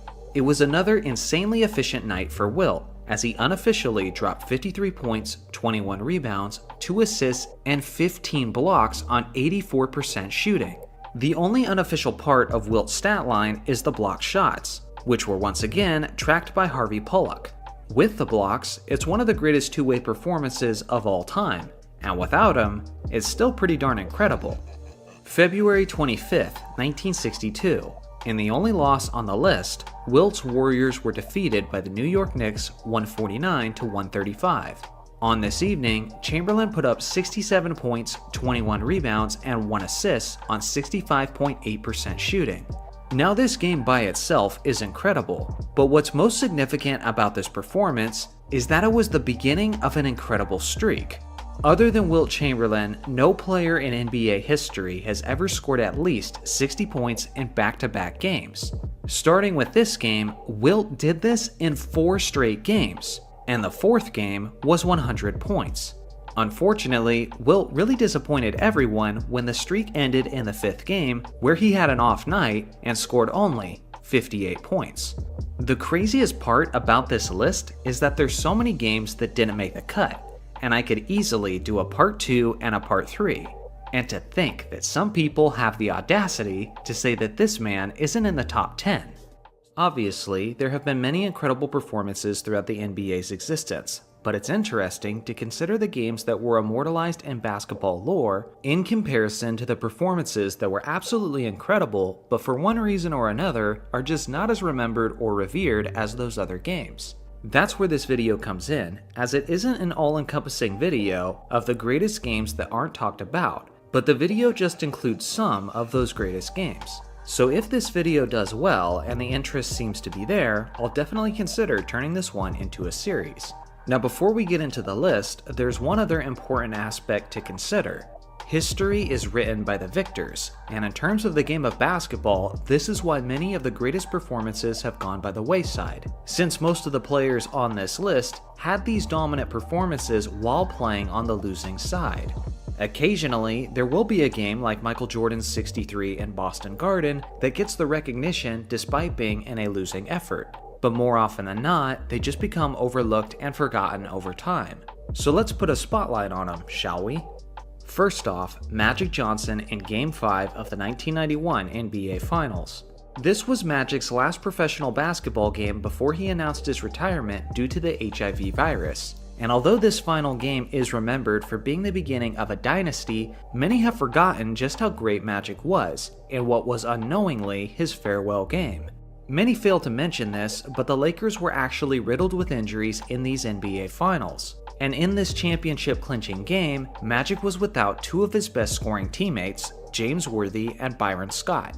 Despite being extremely short-handed, with his back against the wall in typical Magic Johnson fashion, he still made his teammates significantly better, and made the contest as competitive as it could have been. He finished the game with 16 points, a whopping 20 assists, and 11 rebounds.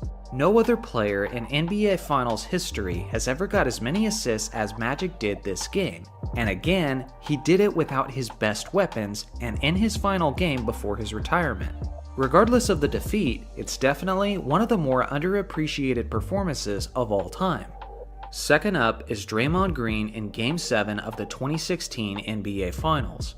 For obvious reasons, this game is remembered as the climactic ending of the Cavaliers' 3-1 comeback, and LeBron James' blocked shot and Kyrie Irving's three-pointer get all of the fame and the attention. It was a close game that needed those clutch plays from the Cavs, but the only reason it was even close in the first place is because of one Warrior specifically, Draymond Green. It wasn't a great day in the Golden State, but Draymond had the game of his life and wasn't going out without a fight, as he finished with 32 points, 15 rebounds, and 9 assists on 73.3% shooting and 6 of 8 from three-point range.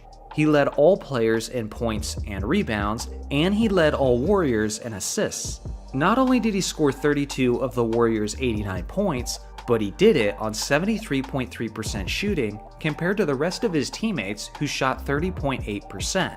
If just one other Warrior showed up and had a good game as well, Golden State probably wins that championship. Next is Vince Carter in Game 3 of the 2001 Eastern Conference Semifinals. Although the series ultimately resulted in a 7th-game loss to Allen Iverson and the 76ers, it wasn't without Carter having arguably the greatest game of his career, as he dominated in a number of aspects. He was scorching from the perimeter as he dropped 50 points, 7 assists, 6 rebounds, and 4 blocks on 65.5% shooting from the field. He was also 9 of 13 from three-point range, which is 3 times as many three-pointers made as the entire 76ers team. It's easy to simply remember Carter for his above-the-rim athleticism, but at his best, he was also an elite sniper from three-point range and one of the best all-around scorers that the game had to offer. Fourth up is David Thompson in his last regular season game of the 1978 season. On April 9, 1978, David Thompson had one of the most explosive yet efficient scoring performances of NBA history. The fact that the game isn't on film and the fact that the Nuggets lost the game are the two major reasons why this performance doesn't get as much attention as it deserves. Thompson was trailing George Gervin by only 14 points for the league scoring crown, so Thompson obviously wanted to have a great scoring night, and that's exactly what he did. To start the game, David made a ridiculous 20 out of his first 21 shots, which is insanely efficient, especially when you consider the fact that he was a perimeter shooting guard. He finished the game with 73 points and 7 rebounds on 73.7% shooting, but unfortunately, Denver lost the game to the Detroit Pistons 139-137. Unfortunately for Thompson, he didn't win the scoring title either, as George Gervin scored 63 points of his own later that evening. Next is Kobe Bryant in Game 6 of the first round of the 2006 playoffs. It was the 2nd-seeded Phoenix Suns and the 7th-seeded Los Angeles Lakers, and what many people remember about this series is Kobe's iconic game winner in Game 4 and the Lakers blowing the 3-1 lead to the Suns. But Kobe did everything he could in Game 6 to try to win the series. It was the highest scoring playoff game of his career, and the array of difficult baskets he was hitting down the stretch was nothing short of amazing. Kobe finished the game with 50 points, 8 rebounds, 5 assists, and 3 steals on 57.1% shooting. If the Lakers had simply snagged a crucial rebound in the final moments of the game, then they would have won the series. And instead of being overlooked, this performance from Kobe would be remembered as one of the greatest of playoff history. Next on the list is John Stockton in Game 5 of the 1988 Western Conference Semifinals. It was a matchup with the defending champion Los Angeles Lakers, with the series tied at 2 games apiece. In this pivotal 5th game in Los Angeles, John Stockton had one of the best games the league has ever seen from the point guard position. He played all 48 minutes for his Jazz and poured in 23 points, 24 assists, 3 rebounds, and 5 steals on 50% shooting. His 24 assists is tied with Magic Johnson for the most assists ever accumulated in an NBA playoff game.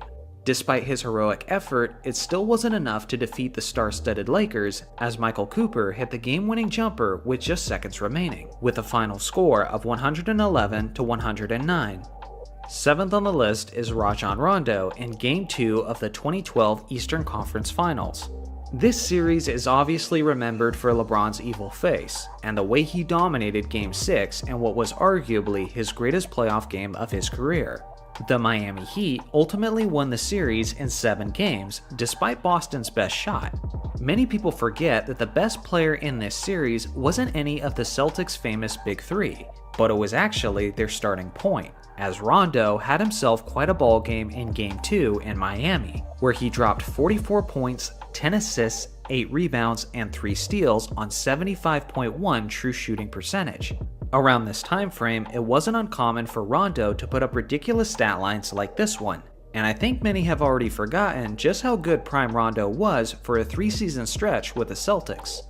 Last on today's list is Hakeem Olajuwon in Game 6 of the 1987 Western Conference Semifinals. He was still very young, but had all the skills to dominate the game in numerous ways, and on this night, the Seattle Supersonics got to experience the dream firsthand.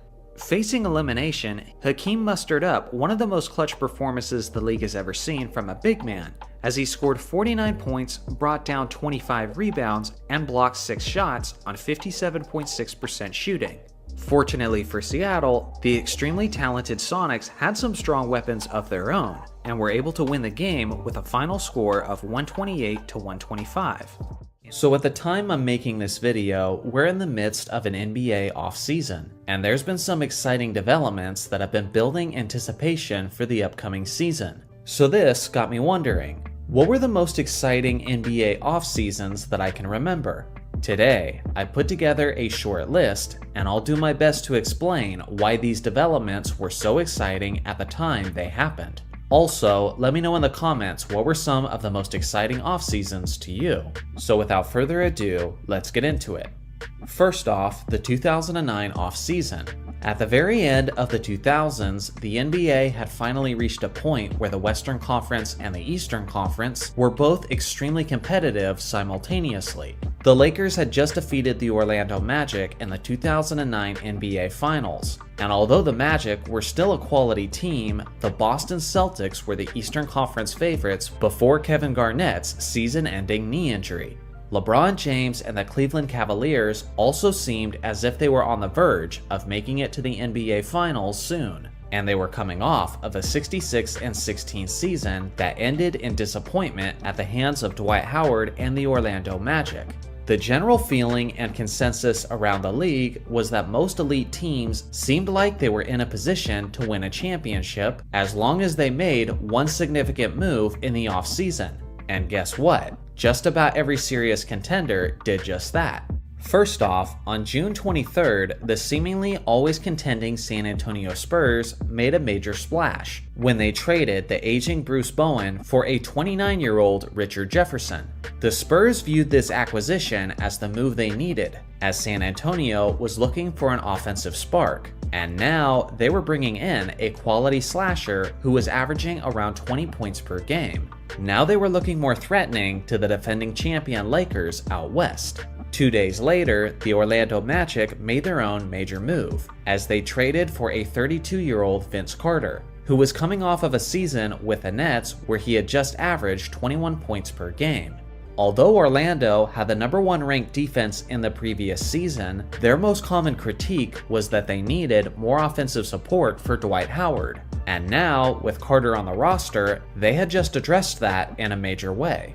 The very next day, the Cavaliers responded with their own move to position themselves to be the best in the Eastern Conference, when they traded for a veteran Shaquille O'Neal, who was coming off of a productive season with the Phoenix Suns, where he averaged nearly 18 points and 8 rebounds on a league-best 60.9% shooting.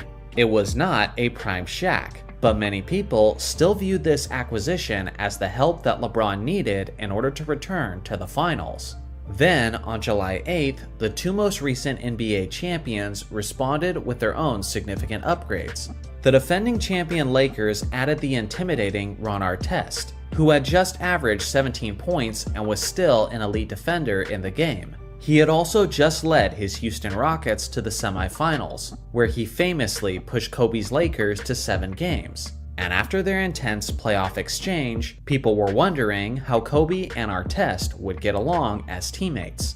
The Celtics responded by adding the 6'10 big man Rasheed Wallace, who brought even more championship experience and was a solid spark both offensively and defensively.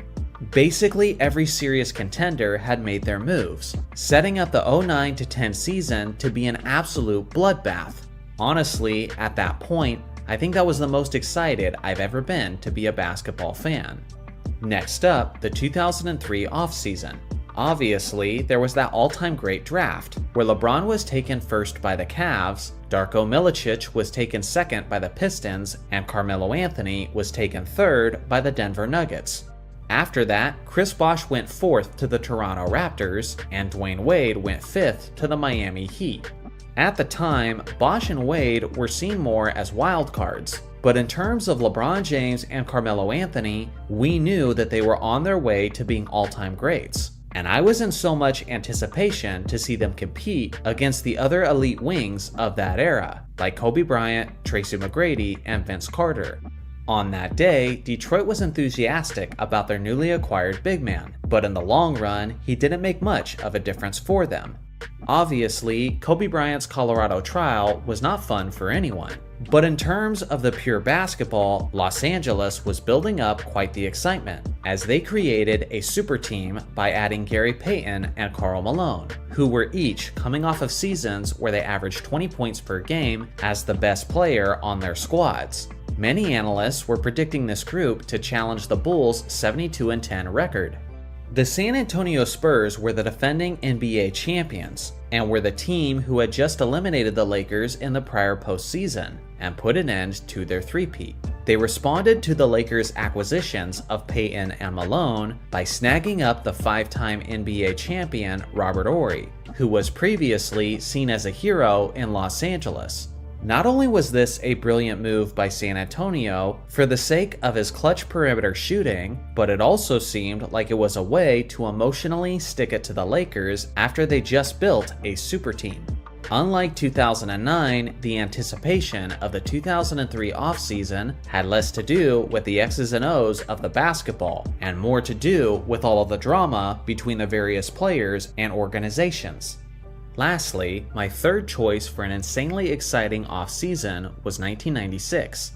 I gotta be honest, I was very young at this point, so the memory of experiencing it is a bit hazy. But even with just my explanation of the events, it's not hard to understand why the basketball world was so intrigued by how things were unfolding. First off, the Chicago Bulls were coming off of their record-breaking 72-10 championship run, and they started their title defense off right by extending the contracts of Michael Jordan, Dennis Rodman, and Phil Jackson. On the other hand, almost everyone else was trying to build a team capable of dethroning the juggernaut in Chicago. The New York Knicks started by signing the lethal shooter Allen Houston to a massive long-term contract. Then, New York traded Anthony Mason to the Charlotte Hornets for a prime Larry Johnson, who had just averaged over 20 points and 8 rebounds. This team on paper looked absolutely stacked, with proven all-stars like Patrick Ewing, John Starks, Charles Oakley, Allen Houston, and Larry Johnson. They appeared as if they were the deepest team in the league, and at the time, many New Yorkers believed that this was the team that could finally defeat the Chicago Bulls. The Atlanta Hawks were already a talented team, but that offseason, they made waves when they signed the 30-year-old Dikembe Mutombo, who was a recent Defensive Player of the Year winner. Now that stacked Atlanta team was setting things up to be even tougher for the Bulls in the Eastern Conference. Out west, several teams were trying to build juggernauts of their own, starting with the San Antonio Spurs.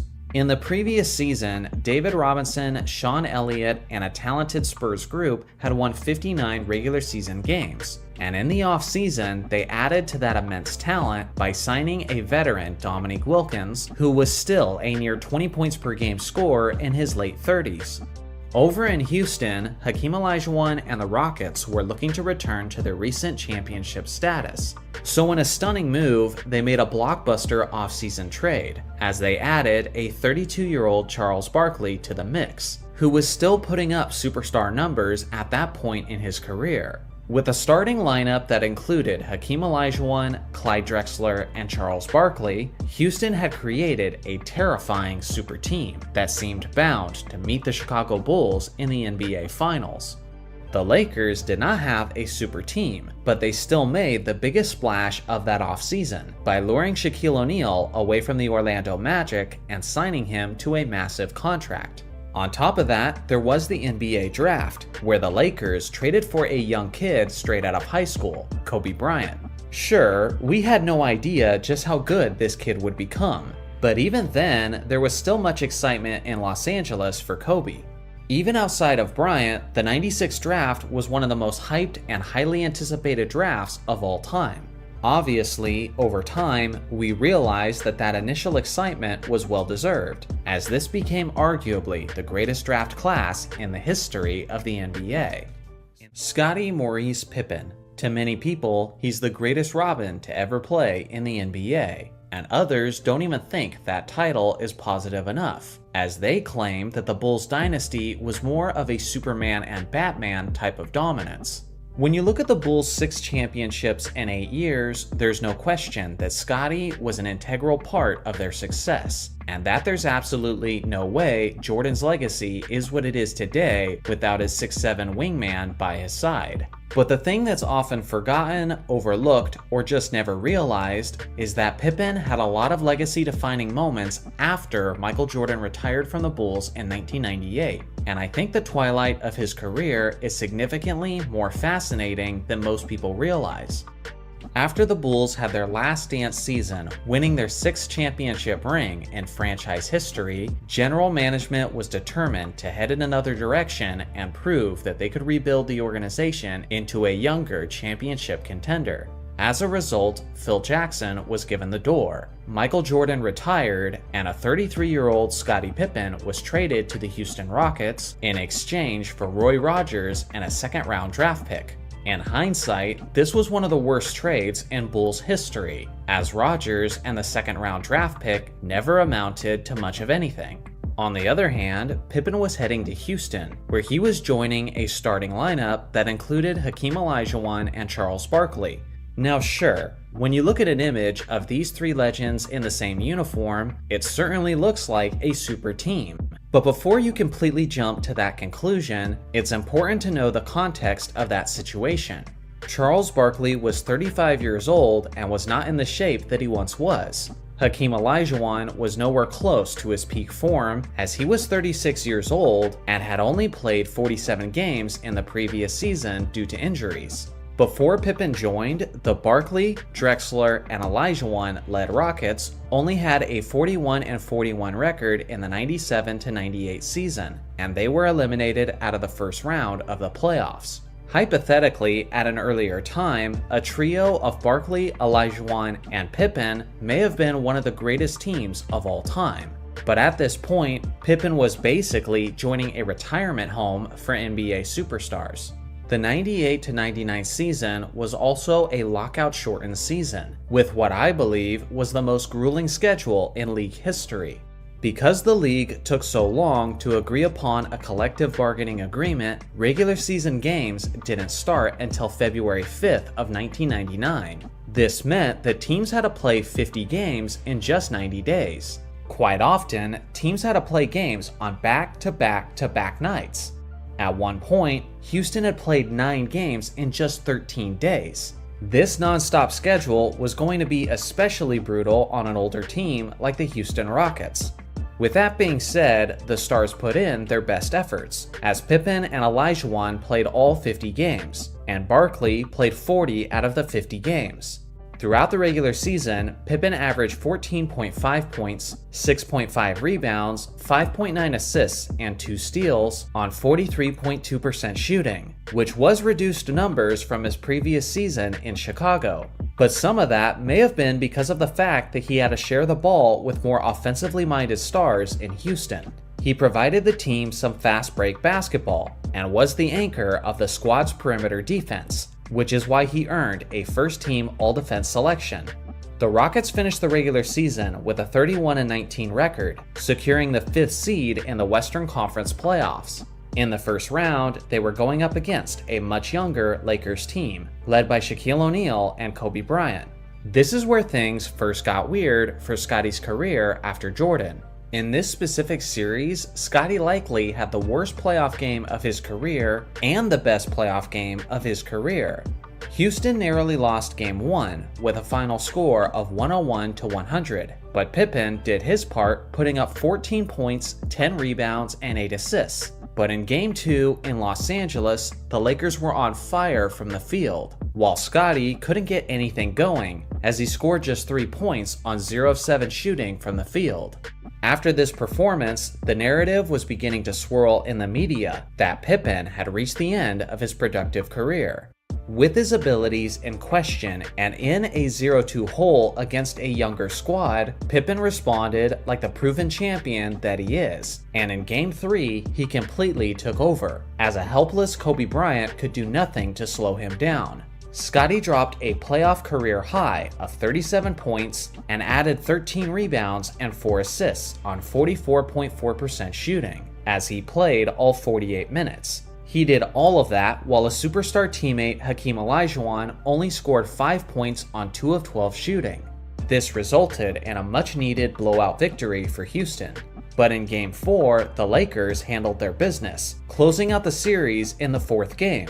Scottie attempted to go down fighting, and although he filled up the stat sheet, he didn't do it very efficiently, as he had 19 points, 17 rebounds, 5 assists, and 2 steals, on only 6 of 23 shooting. At the conclusion of that season, a frustrated Scottie requested a trade, and part of that frustration was because of his poor relationship with Charles Barkley behind the scenes. Later on, Barkley expressed his thoughts on Pippen requesting a trade, saying, "For him to want to leave after 1 year, it disappointed me greatly. The Rockets went out of their way to get Scottie, and the fans have treated him well, so I was just disappointed in him." To this, Pippen responded publicly by saying, "I wouldn't give Charles Barkley an apology at gunpoint. He can never expect an apology from me. If anything, he owes me an apology for coming to play with his fat butt." Well, he said he would never apologize. Not even at gunpoint. But as you know, I always carry a gun with me. So there is a chance. There's a chance. I'm gonna go to my truck and get my gun and see. So if I get arrested for murder, y'all know he didn't apologize. As a result, the Rockets did meet Pippen's request and traded the small forward to the Western Conference contenders, the Portland Trailblazers. Portland was a very talented yet youthful team that was in desperate need of veteran experience and leadership, and Pippen was seen as the suitor for that role. Due to his increasing age, Scottie's minutes took a significant dip from his season in Houston, but he remained an all-around productive player, as he played all 82 games, averaging 12 points, 6 rebounds, 5 assists, and 1.4 steals on 45% shooting. He was also honored on the NBA's second all-defensive team. With a well-rounded, remarkably deep roster, the Portland Trailblazers finished the regular season with a 59-23 record, which was good enough for the second-best record in the entire league, behind only Shaq and Kobe's Lakers. At that time, heading into the playoffs, everyone believed that these two Western Conference powerhouses were on a collision course to meet in the West Finals, but that was yet to be seen. In the first round against Kevin Garnett and the Minnesota Timberwolves, Pippen led his team in points, rebounds, and steals as they comfortably eliminated the Wolves in just 4 games. Then in the semifinals against Stockton and Malone of the Utah Jazz, Pippen led the Blazers in assists and steals, while eliminating the Jazz in just 5 games. Now the stage was set for the Lakers and Blazers, as Pippen was going up against his former championship-winning head coach.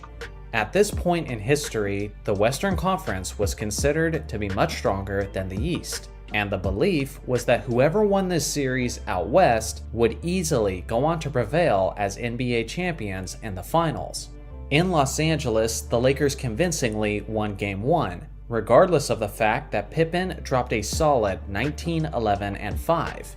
The Blazers then dominated Game 2 in Staples Center, stealing away home court advantage in the series. And in that game, Pippen dropped 21 points, 11 rebounds, 3 assists, and 3 steals on 60% shooting. Then stunningly, the Lakers won Games 3 and 4 in Portland, taking a demanding 3-1 lead in the series. Up to that point, no team had ever come back from a 3-1 deficit in the Western Conference Finals, so everyone was basically assuming that this was coronation time for the Lakers. But the Blazers had other plans, and showed their fighting spirit. In a do-or-die 5th game, Pippen showed up with a clutch performance, leading the Blazers in scoring while being a menace defensively. On the night, Pippen dropped 22 points, 6 rebounds, 3 assists, 6 steals, and 4 blocks on 67% shooting, resulting in a 96-88 victory.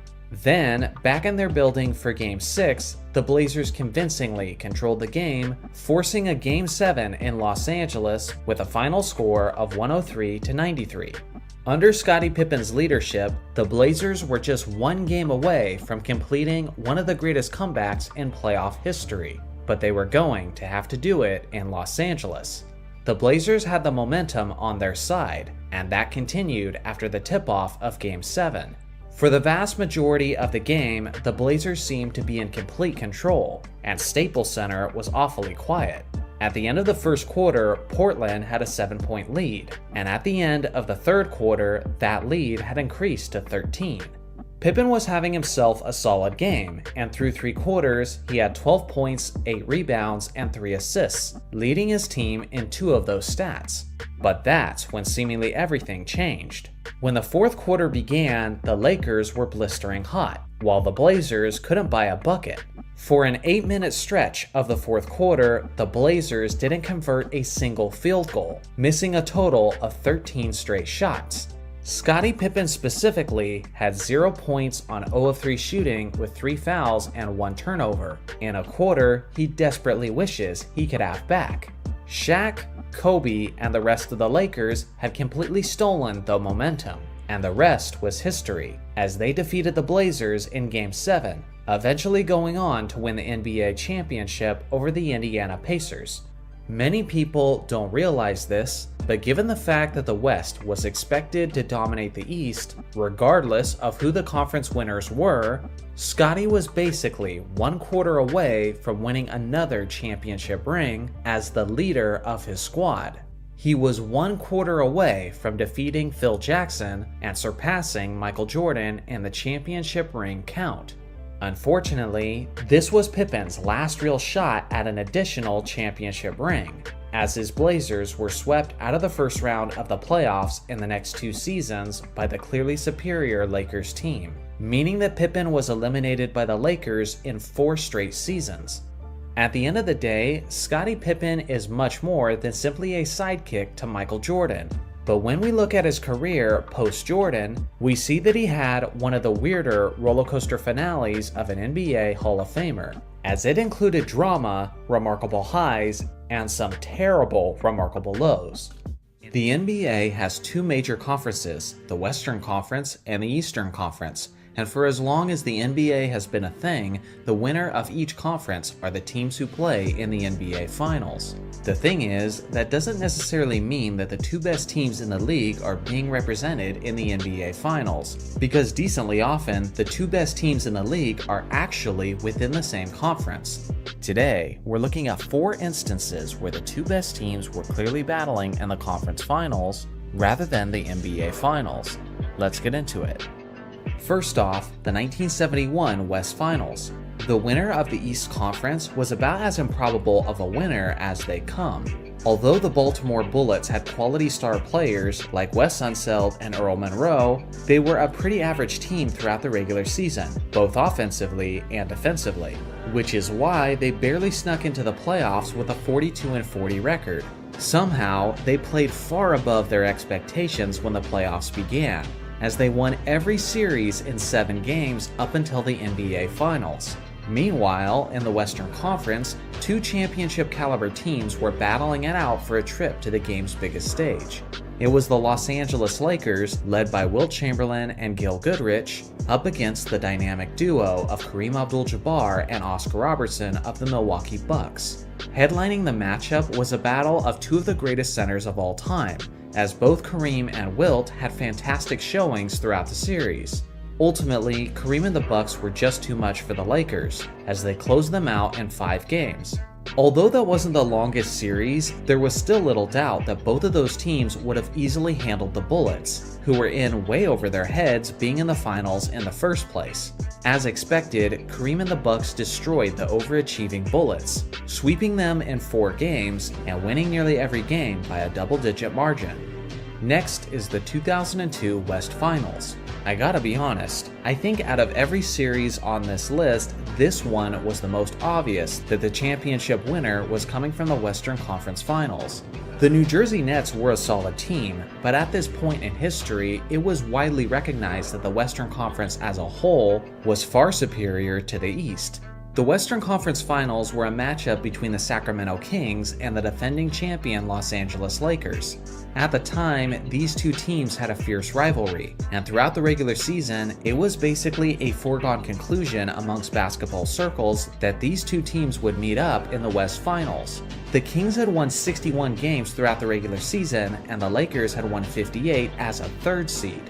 Meanwhile, the New Jersey Nets won only 52 games throughout the regular season, yet they had the best record in the entire Eastern Conference by a couple of games.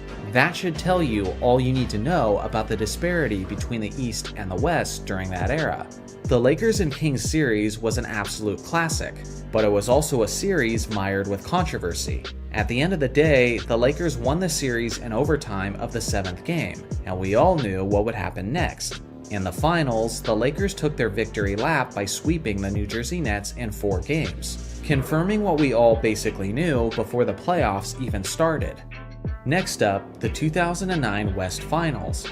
That season, the winner of the Eastern Conference was the Dwight Howard-led Orlando Magic. And although they were a solid team, their road to the finals was a bit easier than it should have been, considering how the defending champion Boston Celtics lost their superstar Kevin Garnett to a knee injury before the playoffs began. If it wasn't for the injury, everyone would have expected a finals rematch between the Lakers and the Celtics in the finals. Now, the Western Conference Finals was a matchup between the motivated Los Angeles Lakers and the extremely hot Denver Nuggets. Now, the Magic did have a better record than the Denver Nuggets, as the Magic won 59 games throughout the regular season, while the Nuggets won only 54. But you have to consider that the Magic were playing a majority of their games against a weaker Eastern Conference, while the Nuggets were battling it out with a much tougher West. The other part you have to consider is how the Nuggets were building team chemistry throughout the season. Early during that season, the Nuggets traded Allen Iverson to the Detroit Pistons for the former Finals MVP Chauncey Billups. Although Iverson was certainly the bigger name, Billups was the better fit. The thing is, Denver had to build their chemistry throughout the season, but by the time the playoffs had rolled along, they were one of the hottest teams in the entire league. Kobe and Carmelo had epic individual battles throughout the West Finals, and at that point, everyone seemed to recognize that whoever won this series was going to win the NBA championship. Well, you guys know how this played out. Kobe and the Lakers won the series in 6 hard-fought games and advanced to the NBA Finals. And as expected, they made quick work of the vastly inferior Orlando Magic, comfortably winning in only 5 games. Lastly is the 2018 Western Conference Finals. For LeBron James fans, this season is remembered fondly for James's incredible effort throughout the regular season and the postseason, carrying his Cavs to the NBA Finals. Most people recognize how the Eastern Conference was weaker during this time, which aided LeBron's trip to the finals. Regardless, his incredible run was still impressive. One of the reasons LeBron's run was so improbable was the fact that this was his first season without Kyrie Irving by his side. When you look at that Cavs roster from top to bottom, anyone who knows basketball could see how they didn't have the same level of talent as the top 2 teams in the Western Conference. Those squads were the juggernaut Golden State Warriors and the 65-17 Houston Rockets. This is recent enough history that you guys probably know all of the details. Houston and Golden State had an epic 7-game series that looked like either team was capable of winning. Although the Warriors did end up closing out the series in the decisive 7th game, the Rockets' starting point guard and their second best player, Chris Paul, suffered a season-ending injury in the 5th game with the series tied at 2 games apiece. With Paul out of the lineup, the Rockets were incapable of reaching their ceiling, which ultimately led to the Warriors closing it out. The Warriors then went on to sweep LeBron James and the Cleveland Cavaliers in the NBA Finals, and in Game 1, it took one of the greatest performances of LeBron's life to even keep the game close.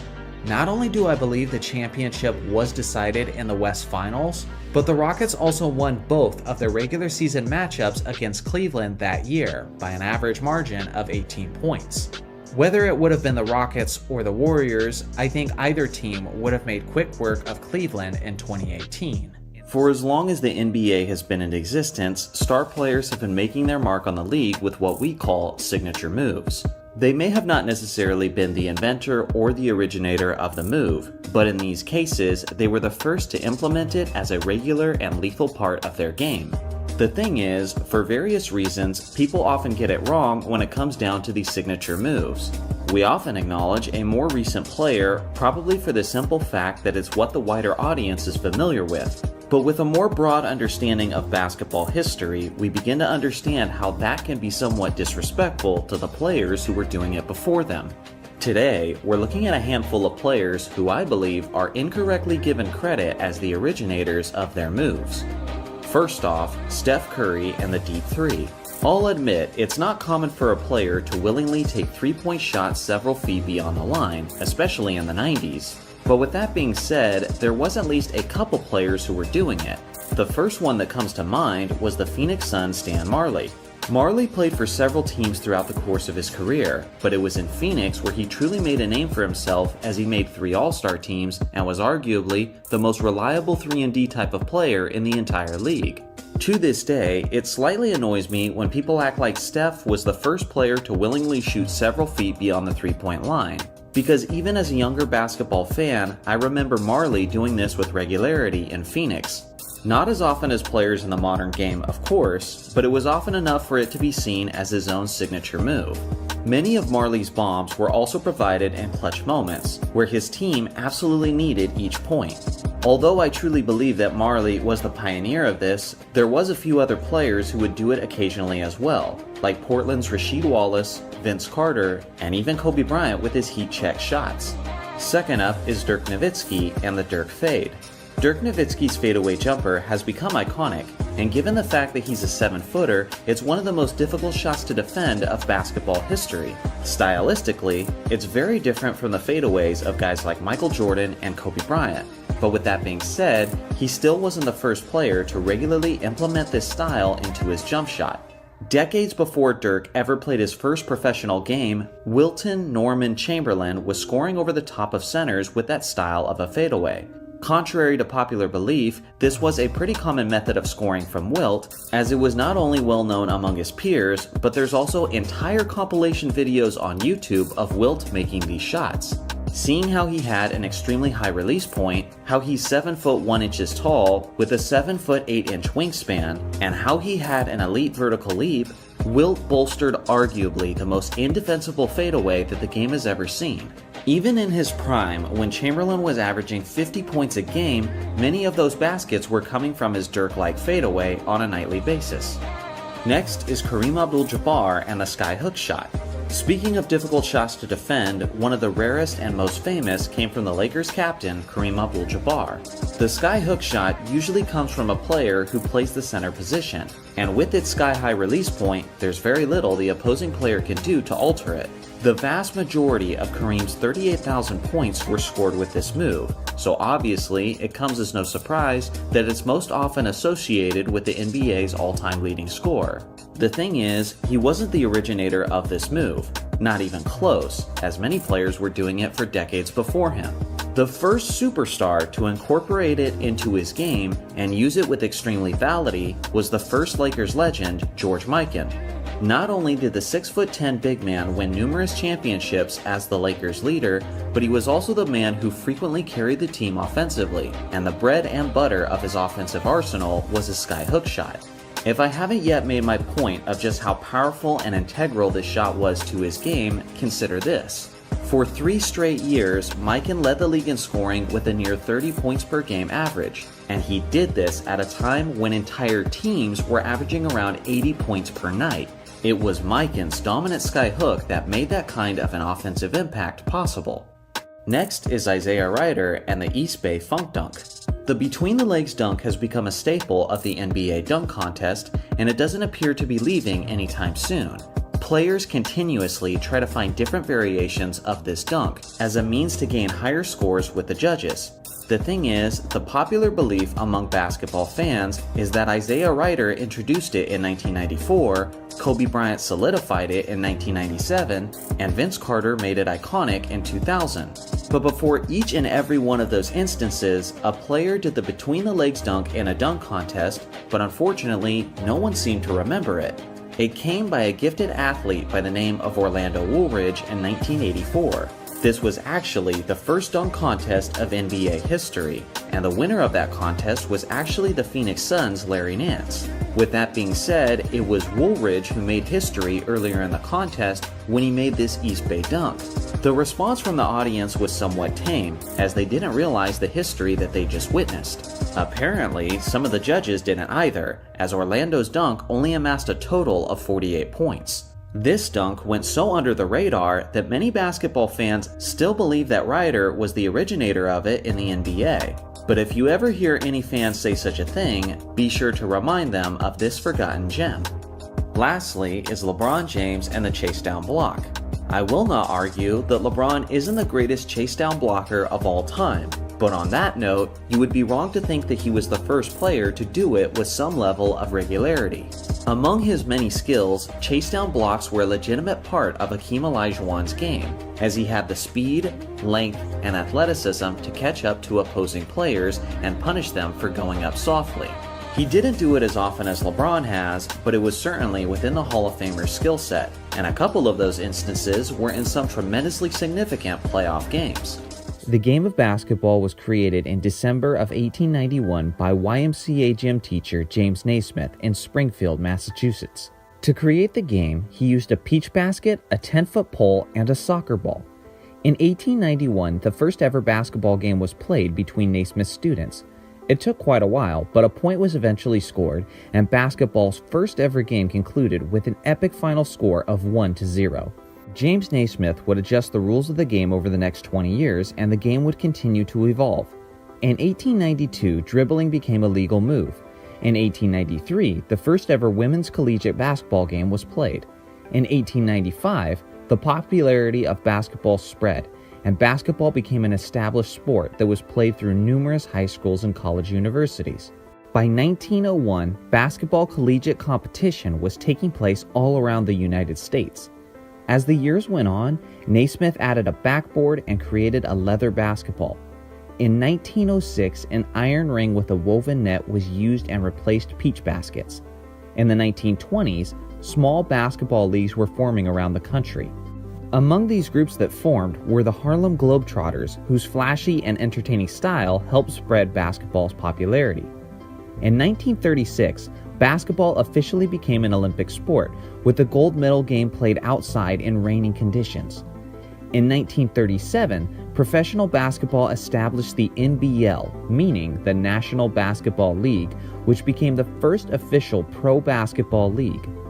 In 1939, NCAA basketball held their first official championship tournament. In 1946, competition arose for the NBL. The BAA, which means the Basketball Association of America, was established by Walter Brown. The NBL's popularity was slightly greater than the new BAA, but the BAA was quickly on the rise while hosting major basketball games in the Boston Garden and Madison Square Garden. From 1946 to 1949, the two leagues competed intensely to be the top basketball league in America. That was until August of 1949.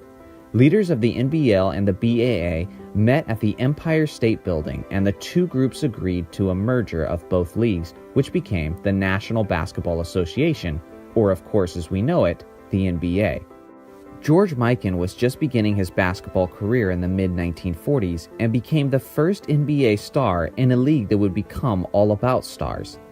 In 1954, the 24-second shot clock was introduced to the NBA to expedite the game's tempo. In 1956, Bill Russell was drafted by the Boston Celtics, which was the beginning of the NBA's greatest dynasty in history. On March 2, 1962, Wilt Chamberlain had the greatest scoring performance in NBA history, individually scoring 100 points in a single game. In 1970, Oscar Robertson, a legendary NBA player and former president of the NBA Players Association, filed an antitrust lawsuit against the NBA. The suit was settled in 1976, which resulted in the creation of NBA free agency, which allowed player mobility by choice of the players. In 1976, the NBA and the ABA, which was the American Basketball Association, merged into one league. The NBA treated it as an expansion and absorbed 4 teams from the ABA, increasing the league from 18 to 22 teams. In the 1970s, the league's popularity had taken hits amidst on-court violence and alarming amounts of drug abuse throughout the association. In 1978, Larry Bird was drafted by the Boston Celtics, and in 1979, Magic Johnson was drafted by the Los Angeles Lakers.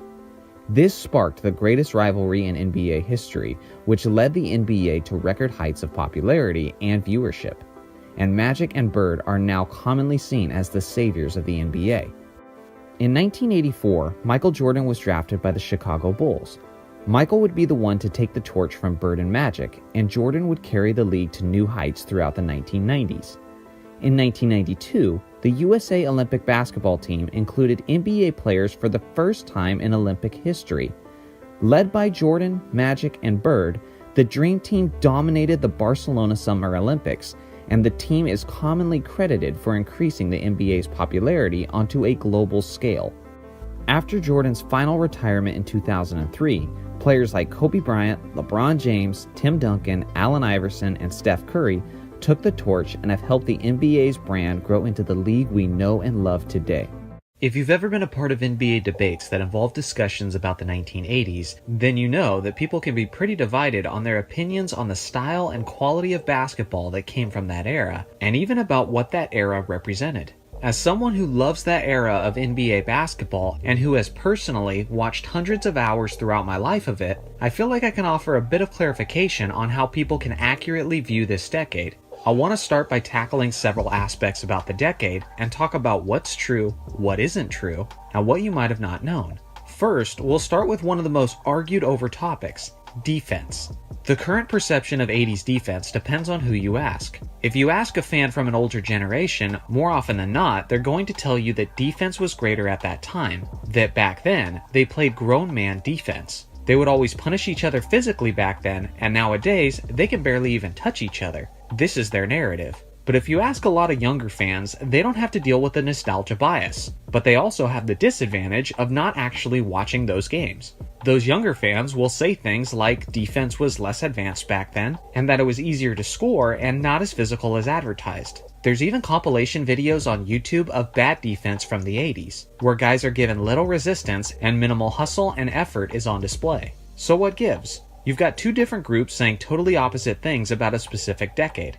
Well, as usual, the truth lies somewhere in the middle and a little off to the side. Let's start with the facts and details we know about 80s basketball. In today's current NBA, teams average 111.7 points per game, which is really high. It's actually the highest since the days Wilt Chamberlain played basketball. Now, the 1980s was actually very close in total offense. Throughout that decade, teams usually averaged around 109 points per game, which is also a lot of offense. Not only that, but throughout the 80s, teams shot 48% from the field compared to today's 46%. In fact, in terms of field goal percentage, the 1980s were the most efficient decade in all of NBA history. I could break down all the statistical league averages in detail, but here's what you need to know. Today, the league is very high scoring. The 2000s were very low, the late 90s were very low, the early 90s were high, and the 1980s were very high. So immediately, at face value, it appears the 80s defensive era narrative has been pretty overblown, based on how many points they were scoring and how efficiently they were scoring.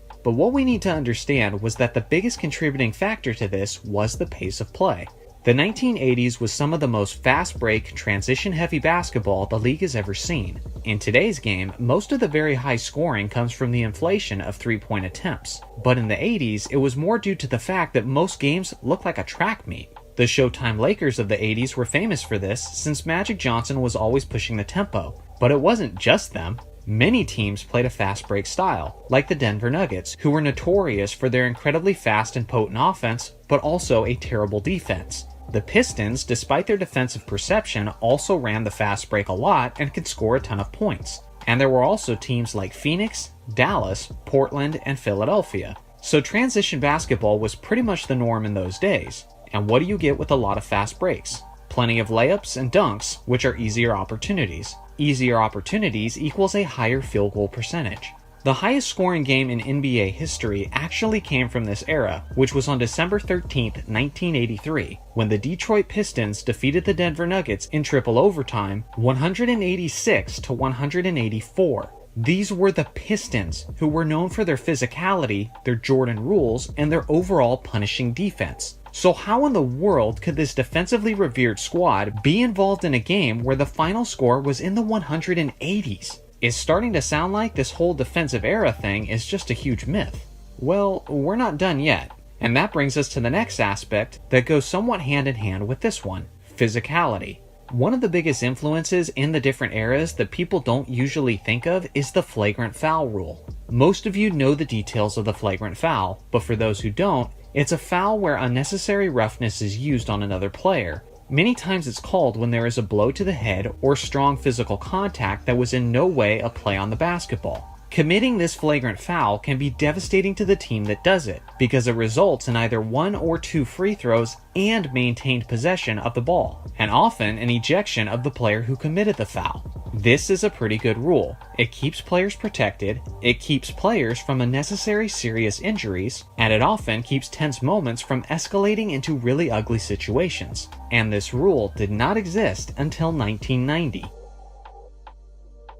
That means that in the fullness of the 1980s, almost every hard foul was just considered a common foul. If this is the case, doesn't it make sense to hit the offensive player a little harder to make sure he doesn't get an and one? Doesn't it make sense to put a little extra on it if it means they think twice before attacking the basket next time? The games in the 80s weren't always played with this physically punishing nature, only when they needed to be, like for the Jordan rules or in the NBA playoffs. In the postseason, where every possession and every point counts, players would often exercise this freedom for the sake of trying to win the ball game. It wasn't that this generation of players was naturally more violent, it's that they were allowed to be. The truth is, just like modern basketball, there were players who played great defense, and there were players who played terrible defense.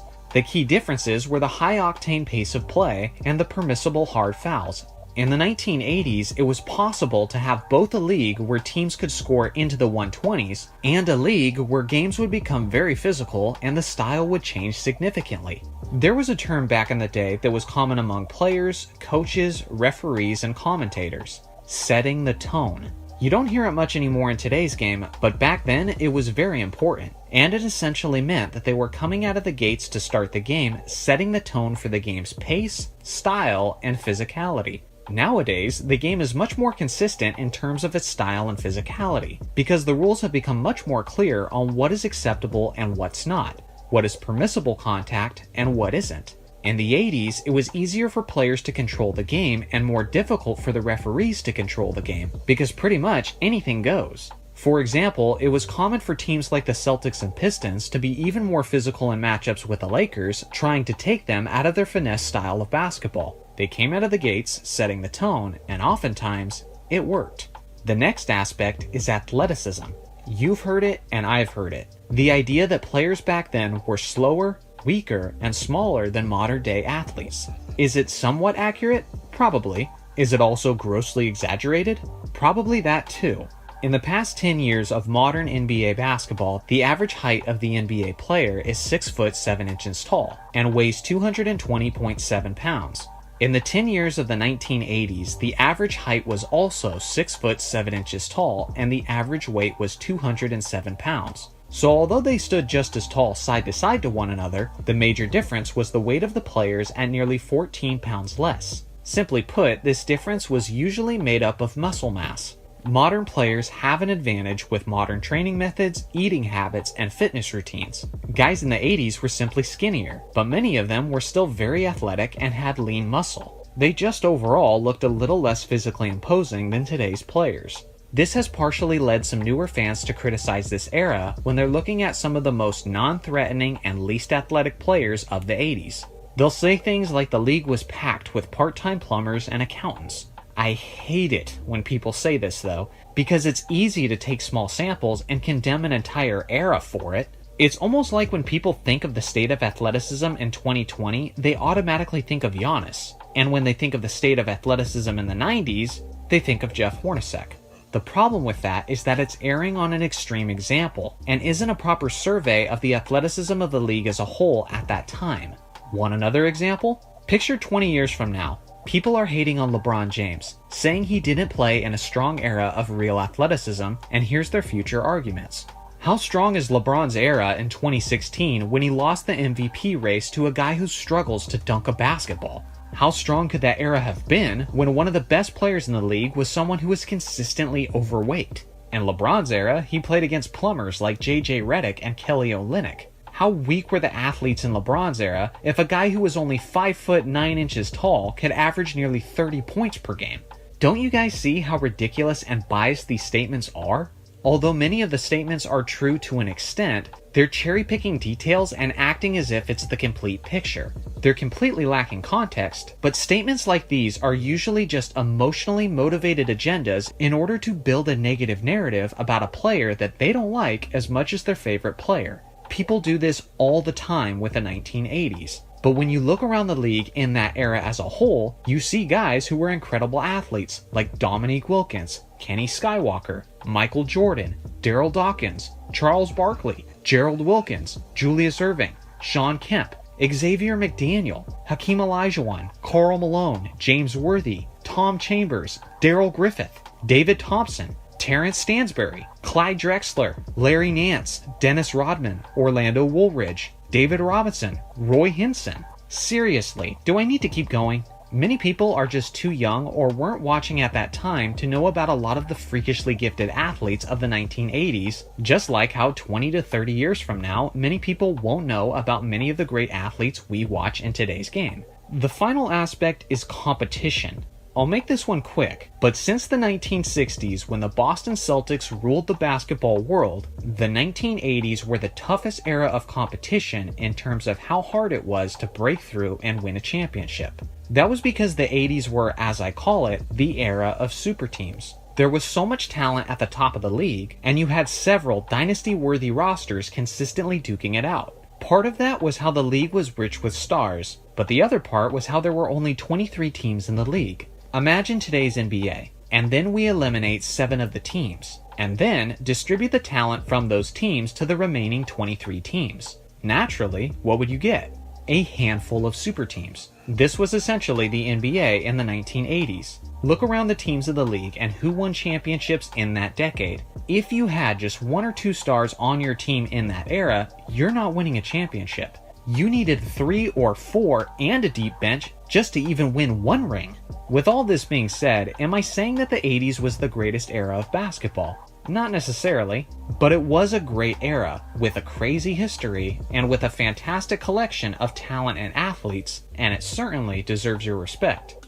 This is a topic I've wanted to tackle for a while because it's something that has people pretty divided whenever it comes up. And as one of the ultimate Kobe Bryant fans who watched basically the entirety of his basketball career, I thought I should give my perspective on it as well.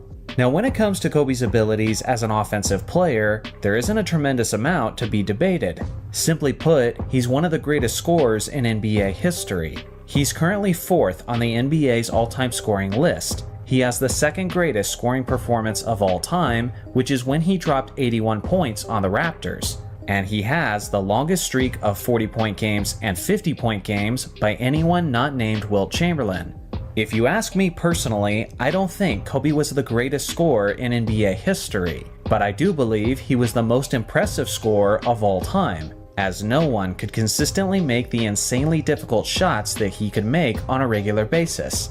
To me, this aspect of Kobe's legacy is unwavering, and most people tend to agree that he's one of the greatest scorers of all time. But then there's the other side of the court, and this is where things get a bit more shaky. If I asked you if Kobe Bryant was one of the greatest defensive players in NBA history, what would your answer be? He certainly has the reputation of being a great defensive player, and in numerous instances, Kobe displayed what he was capable of on that end of the court. To me, the greatest example of Kobe's tenacity and defensive excellence was when he led the Redeem team in the 2008 Summer Olympics. Kobe understood full well that with that stacked roster of offensive superstars, he wouldn't need to be as aggressive offensively, and instead decided to focus his energy on the defensive end of the court. That summer, he accepted the assignment of shutting down the best player on the opposing teams. And Kobe's Olympic teammates have spoken at length about how his mindset and leadership motivated the team defensively, which helped them secure the gold. At least in that time frame, Kobe was absolutely elite defensively, as he demonstrated his lockdown abilities when he set his mind to it. But that begs the question, did Kobe always set his mind on being a lockdown defensive player? Here's something to consider. In the history of the NBA, Kobe is tied for the most first-team all-defensive selections with a total of 9. The players he is tied with are Michael Jordan, Kevin Garnett, and Gary Payton. So based on that, some may consider him on the same level as those other defensive players. Well, the thing is, of the players in that group, Kobe is the only player who never won the Defensive Player of the Year award. Jordan won the award in 1988, Gary Payton won it in 1996, and Kevin Garnett won it in 2008. In fact, Kobe never finished higher than 3rd overall in the DPOY race, and other than that single season in 2000, he never finished higher than 5th. Now some bring up the point that the all-defensive selections and the DPOY award is all based on voting by the media. So in a sense, there's no objective truth to a player being considered as better or worse based on those awards, because it all comes down to their opinions. While there is some truth to that point, you also have to consider the aspects that are less about opinions and more about the bottom line. For example, defensive statistics. Given how Jordan and Kobe have the same amount of first-team all-defensive selections, and Kobe actually has more defensive selections overall, let's focus a bit on a comparison between these two defensively, seeing how they both play at the same position and with similar styles. Jordan specialized as a defensive pickpocket. He was good at reading defenses and jumping the passing lanes. With his massive hands and with his tremendous strength, he was also very good at stripping the ball from the opposing ball handler. In Jordan's first 9 seasons before his retirement in 1993, he didn't have a single season where he didn't average at least 2 steals per game. In 3 of those seasons, he actually led the league in steals per game.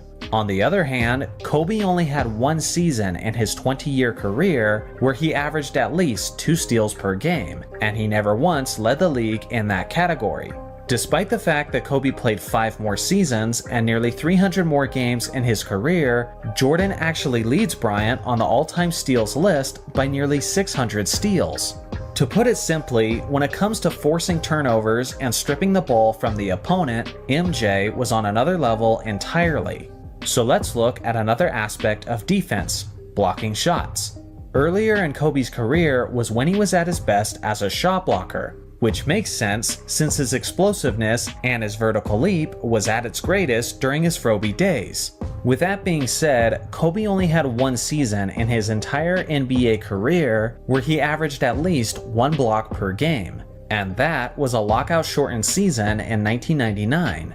On the other hand, Jordan had 4 seasons where he averaged at least 1 block per game, getting as high as 1.6 in 1988, which is actually the highest blocks per game average by a guard in NBA history. Along with that, MJ also had a higher career average than Kobe as well.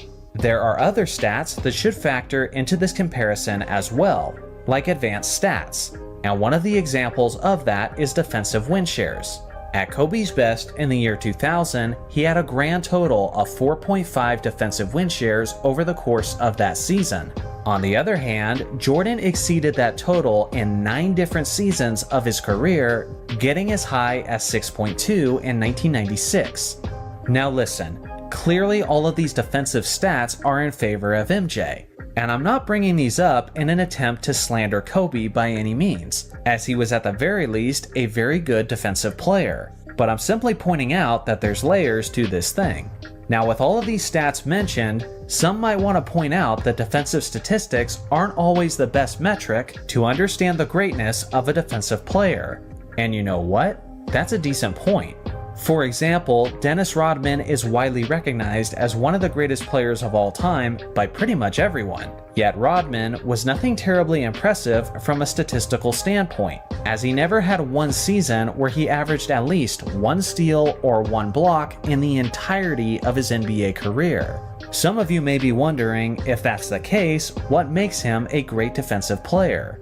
Well, that would be his skill that doesn't show up on the stat sheet, which is his smothering on-ball defense. A defender can be all over the offensive player and be consistently forcing him into making bad passes and taking bad shots. And for the most part, this wonderful defensive quality will not show up on the stat sheet.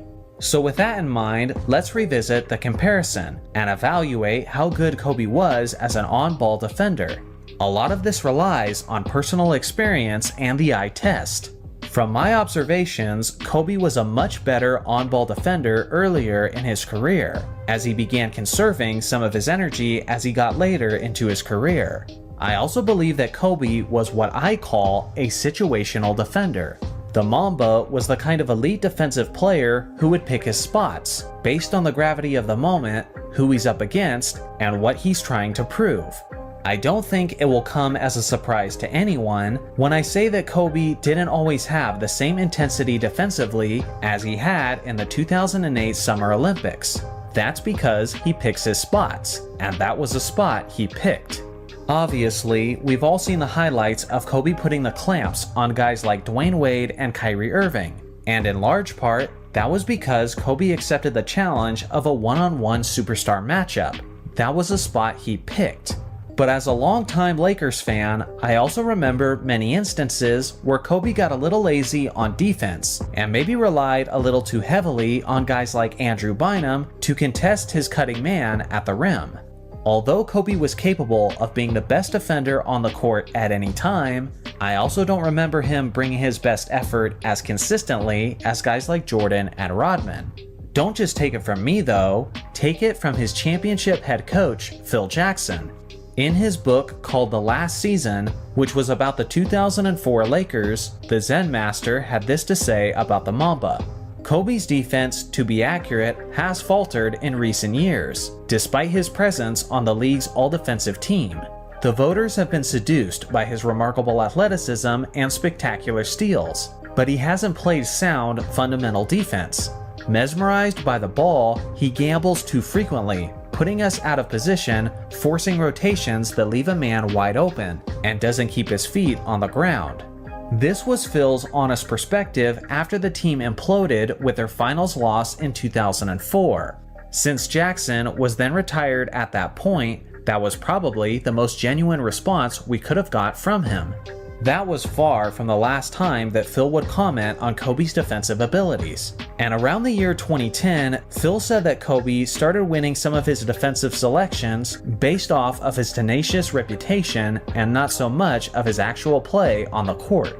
Now, it's no secret that Phil liked to play mind games with his players, and it's possible that he was saying this as a way of motivating his star player to step up his game.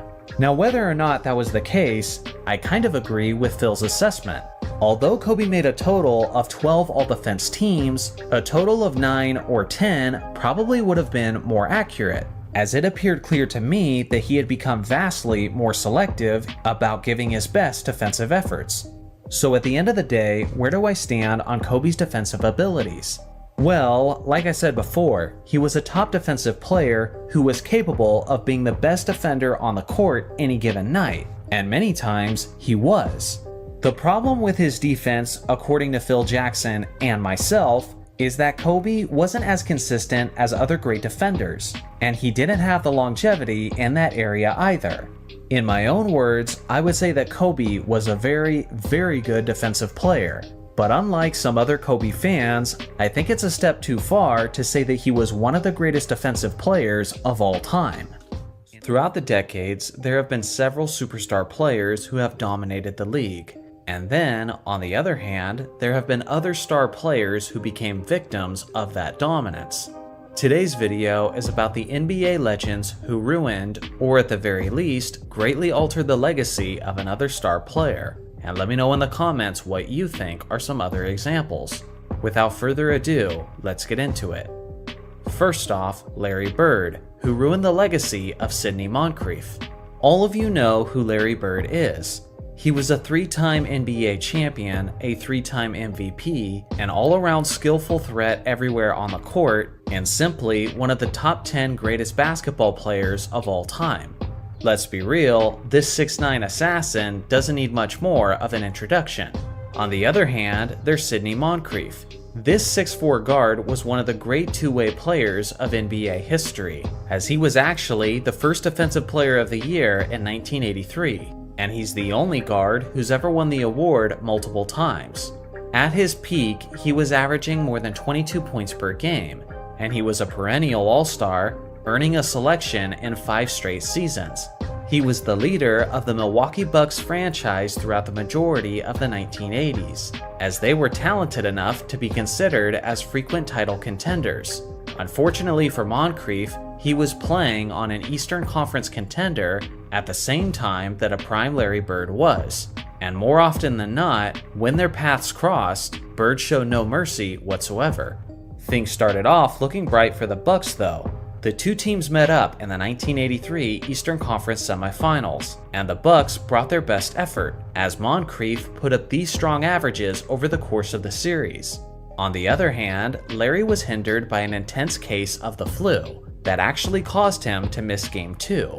At the end of the day, the second-seeded Bucks stunningly swept the third-seeded Boston Celtics, and Larry Bird said it was a massive embarrassment that he would never forget for the rest of his life. Well, it would seem that Bird took that moment personally, because he would never let Moncrief and the Bucks ever defeat him again. In the following season, both teams appeared to be even stronger, as the first-seeded Celtics met with the second-seeded Bucks in the 1984 Eastern Conference Finals. The series wasn't nearly as competitive as many expected it to be, as Bird was on an absolute mission, and over the course of the series, he dropped these monstrous averages, leading the Celtics' entire team in points, rebounds, assists, and steals, on remarkable efficiency. The Celtics comfortably eliminated the Bucks in 5 games, and obviously, this prevented Moncrief from making his first trip to the NBA Finals. 2 years later, the teams met up again in the 1986 Eastern Conference Finals. Bird had a series for the ages, as he nearly averaged a triple-double on absolutely goofy efficiency splits. Milwaukee never stood a chance, as Larry and the Celtics swept them in just 4 games, with an average margin of victory of 15 points.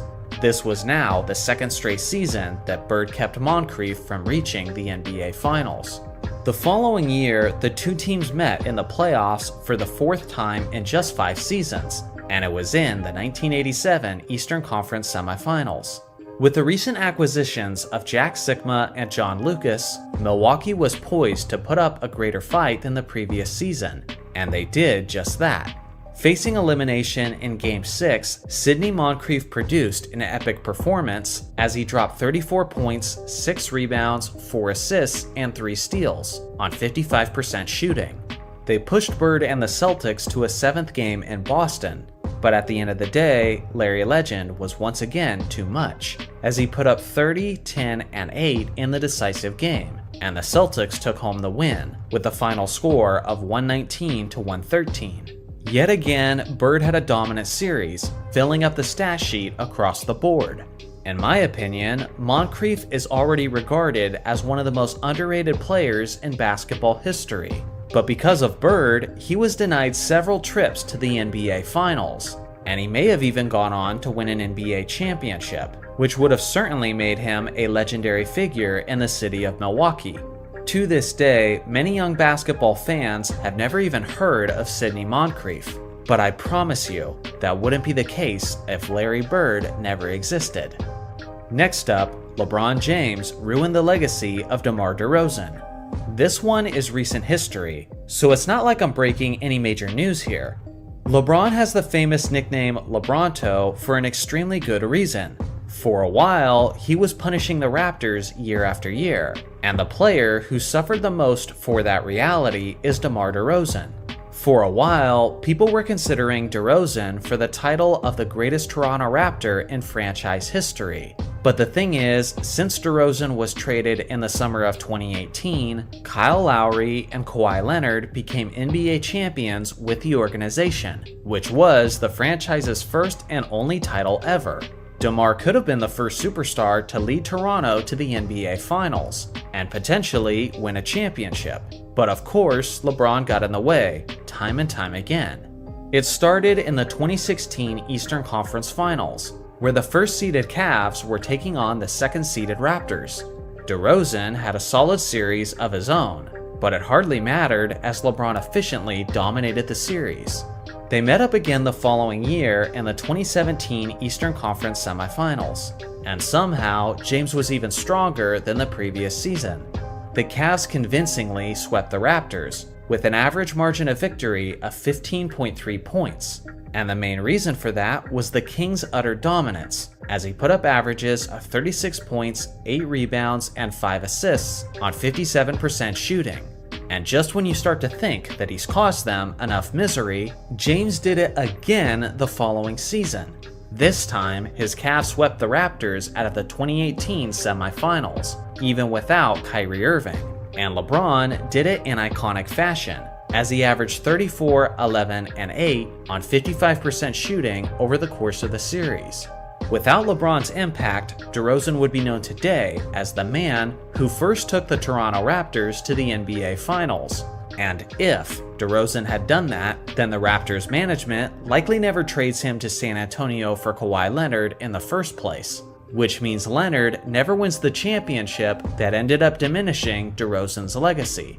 The LeBronto effect wasn't just a few seasons long, but for someone, it had an effect that will last for the entire duration of his career. Last on my list is Michael Jordan, who utterly ruined the legacy of Karl Malone. In my opinion, there is no greater example of a superstar player ruining the legacy of another star. In our reality, with Michael Jordan around, Karl Malone is remembered as one of the greater players to never win a championship. But without Jordan around to hold him back, Malone is legitimately in the argument with Tim Duncan for the title of the greatest power forward of all time. Think about it.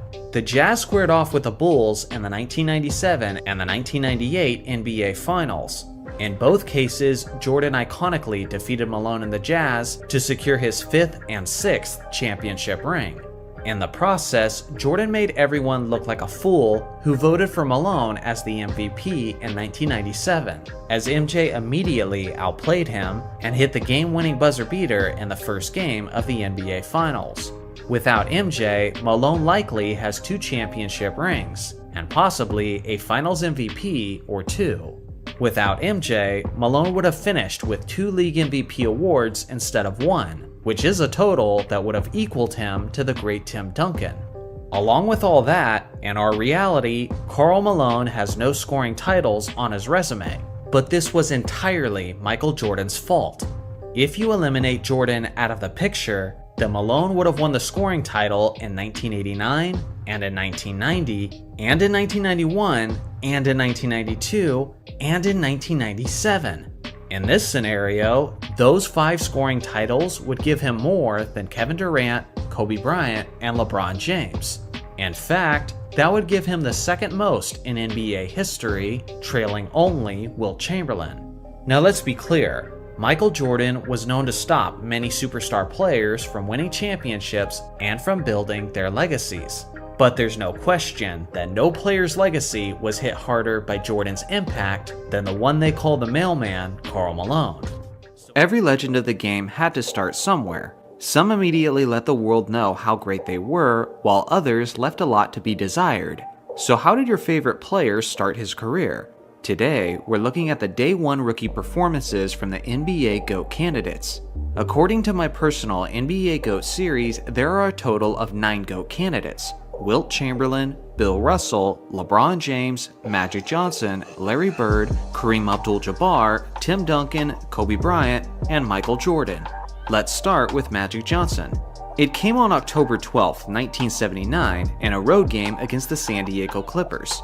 Magic wasn't immediately running the show as the official point guard, as the Lakers star Norm Nixon still held that official position.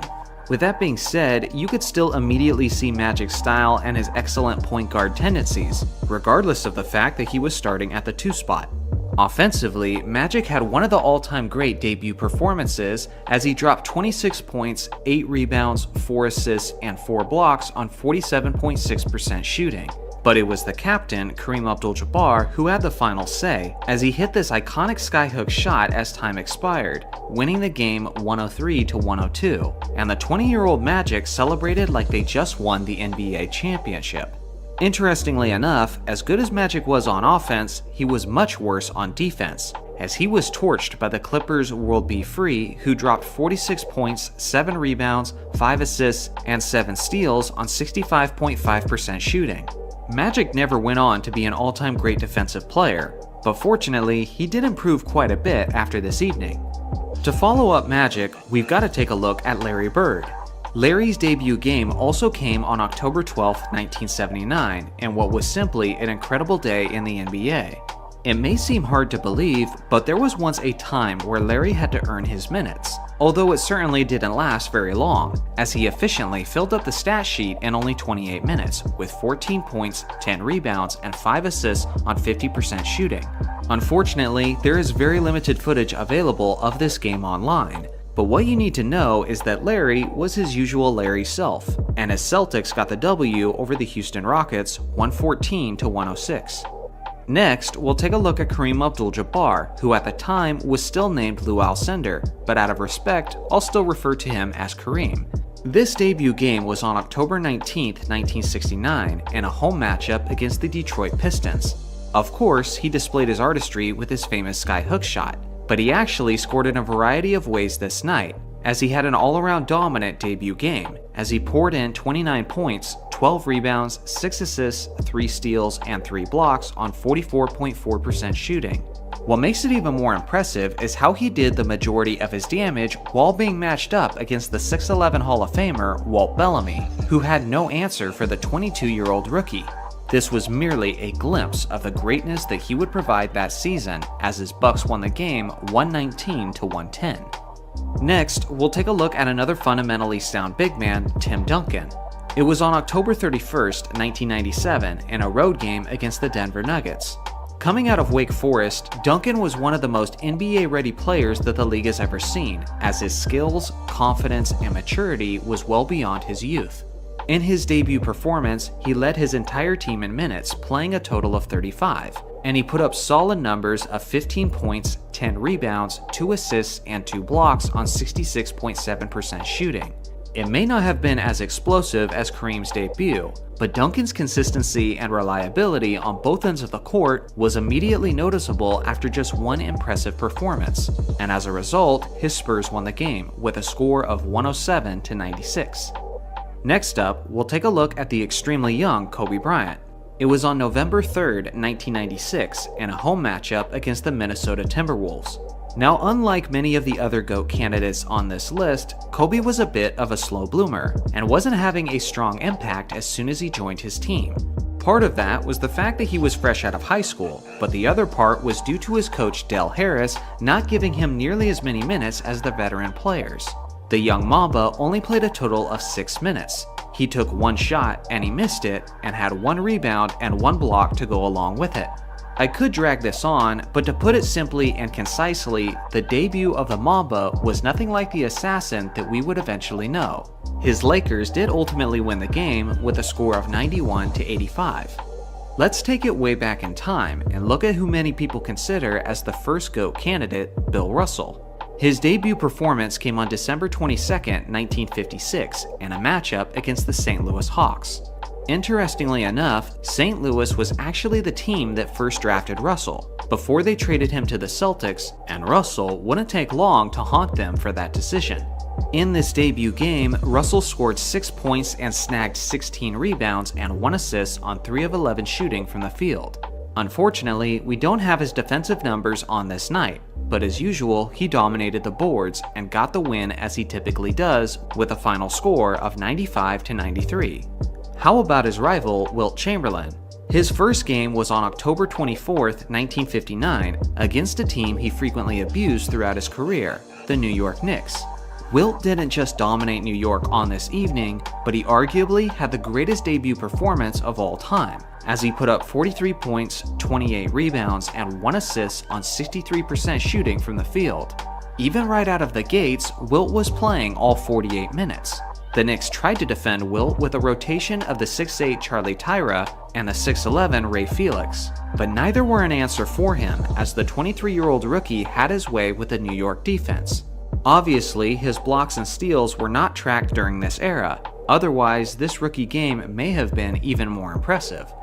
Next is LeBron James. His first game came on October 29, 2003, in a road matchup against the Sacramento Kings. I'm sure many of you remember watching this game live, just like I did, as LeBron was almost certainly the most hyped draft selection that the league has ever seen. And what's quite astonishing is that even as an 18-year-old kid, he lived up to the moment, as he provided plenty of highlights and played solid basketball throughout, putting up 25 points, 6 rebounds, 9 assists, and 4 steals on 60% shooting. For some people who were pessimistic about his ability to live up to the hype, their doubts were immediately squashed after this monstrous display. Regardless of his terrific play, this rookie game went down as the only loss on this entire list, as the Kings ultimately won the game with a score of 106-92. Last on my list of GOAT candidates is Michael Jordan. MJ's first game was on October 26, 1984, in a home matchup against the Washington Bullets. The craziest part about this debut game is Jordan's career nearly ended just as it was getting started, as he had this terrible fall during a dunk attempt. If the angle of his landing had just been slightly different, it could have been a devastating injury to his arm or neck.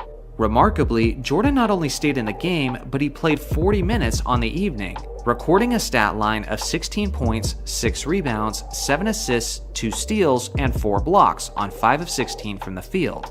It was certainly not his most efficient night, but even at this point, the Chicago crowd could certainly recognize his one-of-a-kind athleticism and potential. His Bulls ended up winning the game with a final score of 109-93. So now it's your turn. Of all the games listed on the screen, which one of these debut performances did you find the most impressive or surprising?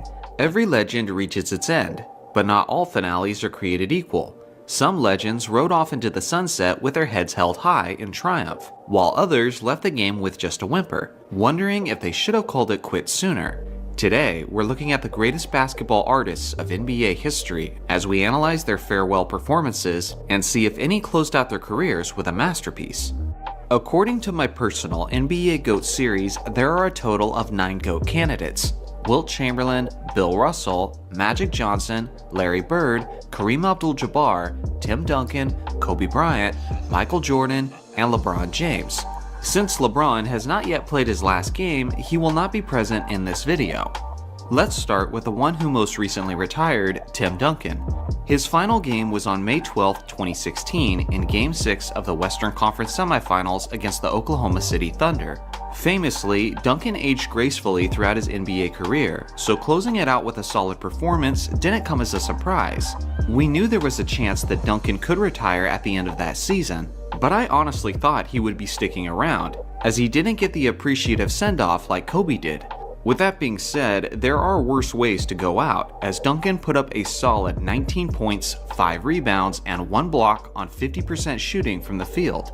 Not only was San Antonio one of the oldest teams in the league, but Duncan himself had just recently turned 40 years old, and the much younger Oklahoma City Thunder took full advantage, as they closed out the series in commanding fashion with a final score of 113-99. Next, we'll take a look at the Celtics legend Larry Bird. Bird's farewell performance came on May 17, 1992, in Game 7 of the Eastern Conference Semifinals against the Cleveland Cavaliers. At this point, Bird's athletic body was deteriorating fast, as he was now 35 years old and had been dealing with severe back problems for roughly half a decade. Not only that, but Magic Johnson's HIV announcement and absence from the league took a major toll on Bird's sense of motivation, which resulted in Larry deciding to hang it up when he still believed he had some game left in the tank. Due to his chronic back issues, Larry missed roughly 4 of the games that series, but he did play in the deciding 7th game. Larry had a modest contribution, but an efficient one, as he dropped 12 points, 5 rebounds, and 4 assists on 6 of 9 shooting from the field. It wasn't nearly enough as the talented Cavs closed out the series with a blowout, as the final score was 122 to 104. To follow up Larry Legend, of course, we've got to take a look at his rival, Magic Johnson. His final game came on May 2, 1996, in Game 4 of the first round against the Houston Rockets. Although Magic retired after the 1991 finals when he had his HIV announcement, he did actually return for a portion of the 95-96 season. His 4th-seeded Lakers were up against the 5th-seeded and 2-time defending champion Rockets. Magic actually played quite well in his first 3 games of that series, but unfortunately, the 4th game was his worst, as he finished with just 8 points, 5 rebounds, and 5 assists on 2 of 8 shooting from the field. He also had 4 turnovers in his 30 minutes of playing time. Ultimately, Hakeem Olajuwon and the Rockets were just too much, as they eliminated Magic's Lakers with a final score of 102 to 94. Next, we'll take a look at the captain, Kareem Abdul-Jabbar. His last game was on June 13, 1989, in Game 4 of the NBA Finals against the Detroit Pistons. This wasn't just a rough game, but a rough series for both Kareem and his Lakers. If they had won this series, it would have given him 7 rings as he rode off into the sunset. But instead, the superior Detroit Pistons swept the Lakers as Los Angeles was dealing with a multitude of injuries, including a hamstring injury to their best player, Magic Johnson. Kareem was known for aging gracefully throughout his career, but on this night, the 42-year-old center just didn't have it, as he was contained to only 7 points, 3 rebounds, and 3 assists on 2 of 8 shooting from the field. It wasn't as close as the final score indicated, as the Pistons won the championship 105 to 97. We've looked at enough duds of finales, so let's get into the great performances, starting with Wilt Chamberlain. His last game was on May 10, 1973, in Game 5 of the NBA Finals against the New York Knicks. Wilt's Lakers were competing for championships up to the very end, and despite being nearly 37 years old and playing on a bad knee during the final game of a long season, Wilt still managed to play all 48 minutes. On the night, he put up 23 points, 21 rebounds, 3 assists, 3 steals, and 2 blocks on 56.3% shooting from the field. He was giving a strong effort and was impactful on both ends of the court throughout. But regardless, his Lakers still came up short. Given how many times Wilt destroyed the Knicks throughout his career, it did seem a bit like poetic justice that they got the last laugh, as they won the championship with a final score of 102 to 93. How about his rival, Bill Russell? Russell's final game was on May 5, 1969, in Game 7 of the NBA Finals against the Los Angeles Lakers. Bill ended his career the same way he played it, winning Game 7s with a clutch effort. He played all 48 minutes and led his team in both assists and rebounds, as he put up 6 points, 21 rebounds, and 6 assists on 2 of 7 shooting from the field. It was a classic battle with the entire fourth quarter available on YouTube. Unfortunately, since it's only the fourth quarter, I can't count how many total steals and blocks he achieved. But even from just the fourth quarter alone, you can see his dominant impact and influence defensively. It's important to remember that not only was Russell leading his team on the court, but he was also the acting head coach, making him the only player coach to lead his team to a championship. If that's not a legendary way to go out, then I don't know what is. Next, we'll take a look at Michael Jordan. Michael's final game was on April 16, 2003, in a road matchup against the Philadelphia 76ers. Obviously, Jordan already had the perfect storybook ending, but that itch to play again was just a little too strong.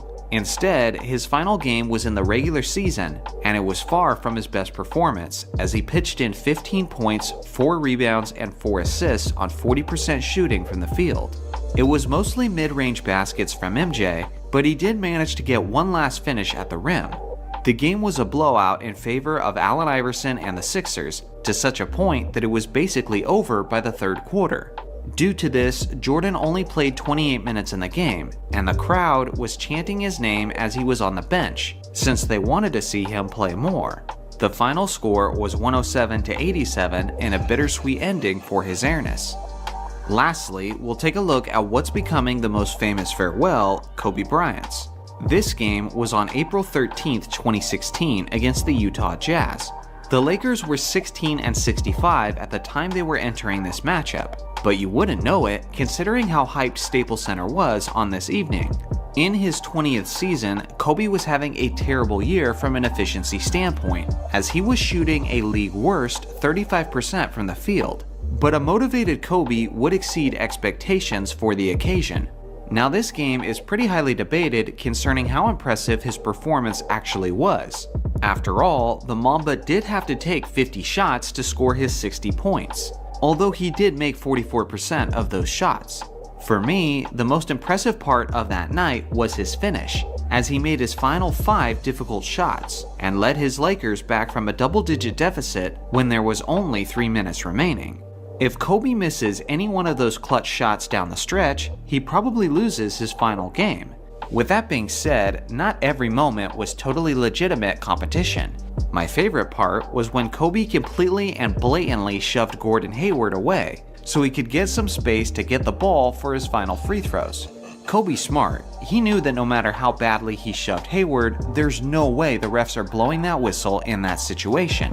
He famously finished his night with 60 points, but he also added in 4 rebounds, 4 assists, 1 steal, and 1 block on 44% shooting, and his Lakers won the game with a final score of 101-96.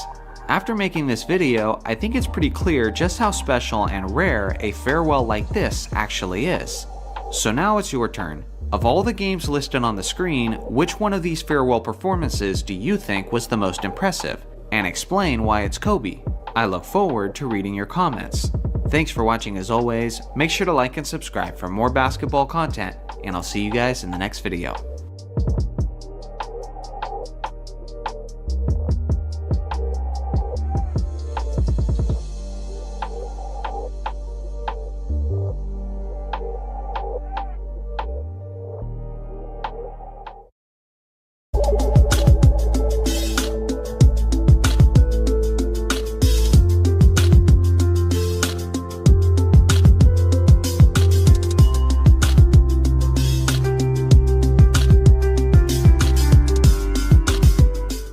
Today is the continuation of a new series, and I believe it will be one of my most exciting video series to date.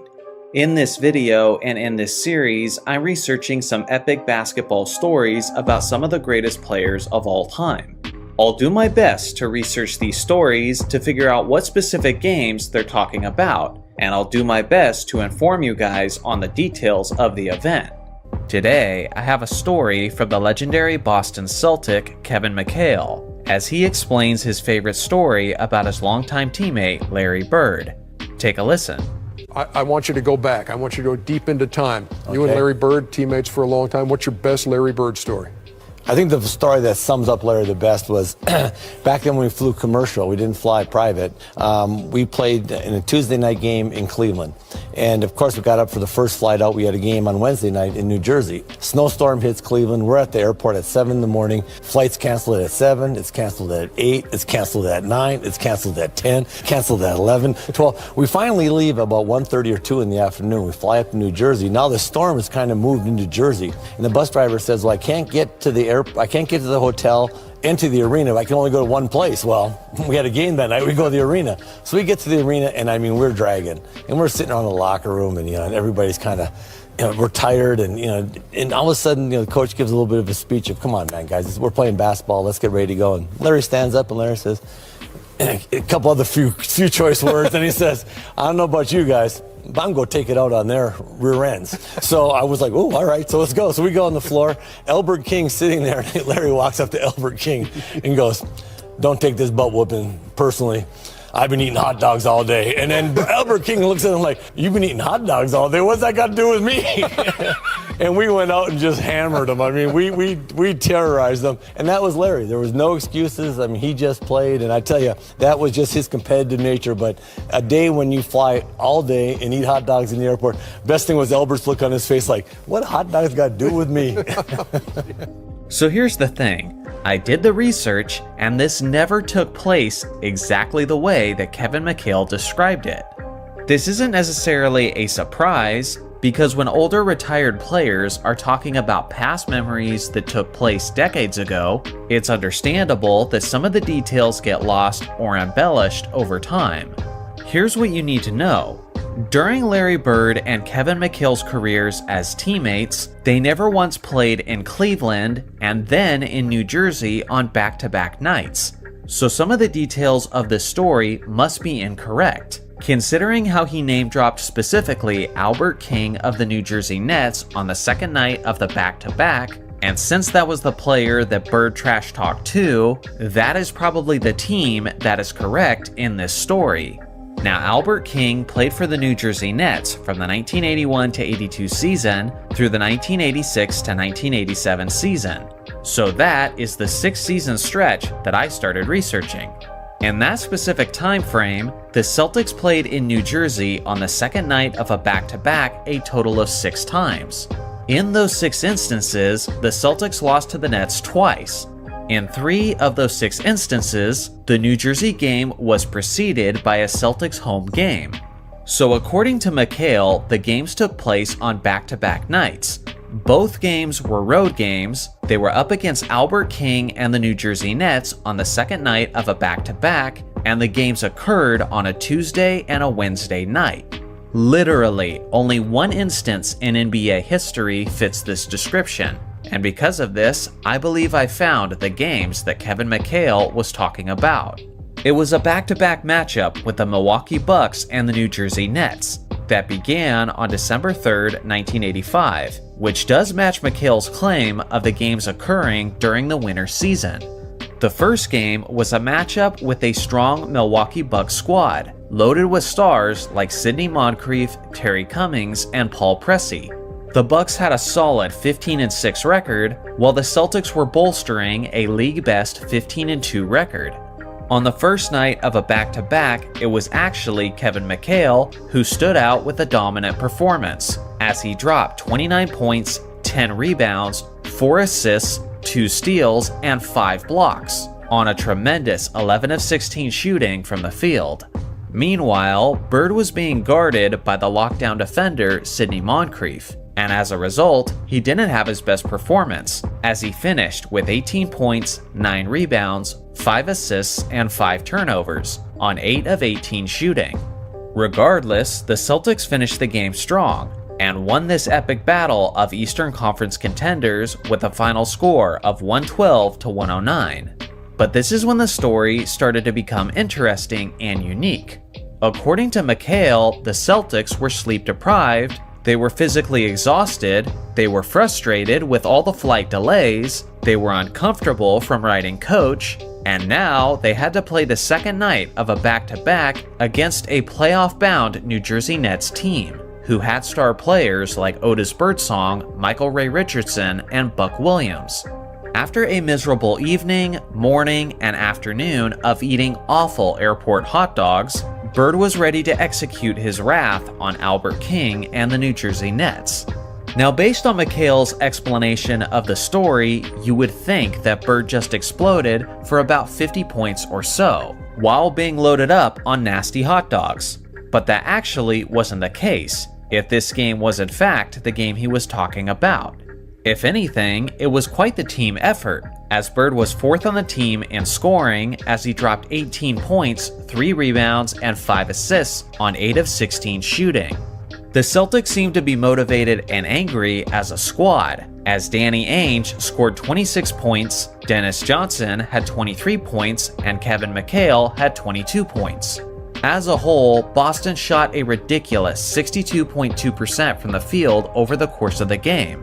And due to this, New Jersey simply couldn't keep up, as the Celtics won every quarter, finishing the game with a victorious final score of 130 to 111. And I'm sure the Celtics finally proceeded to have a good night's sleep.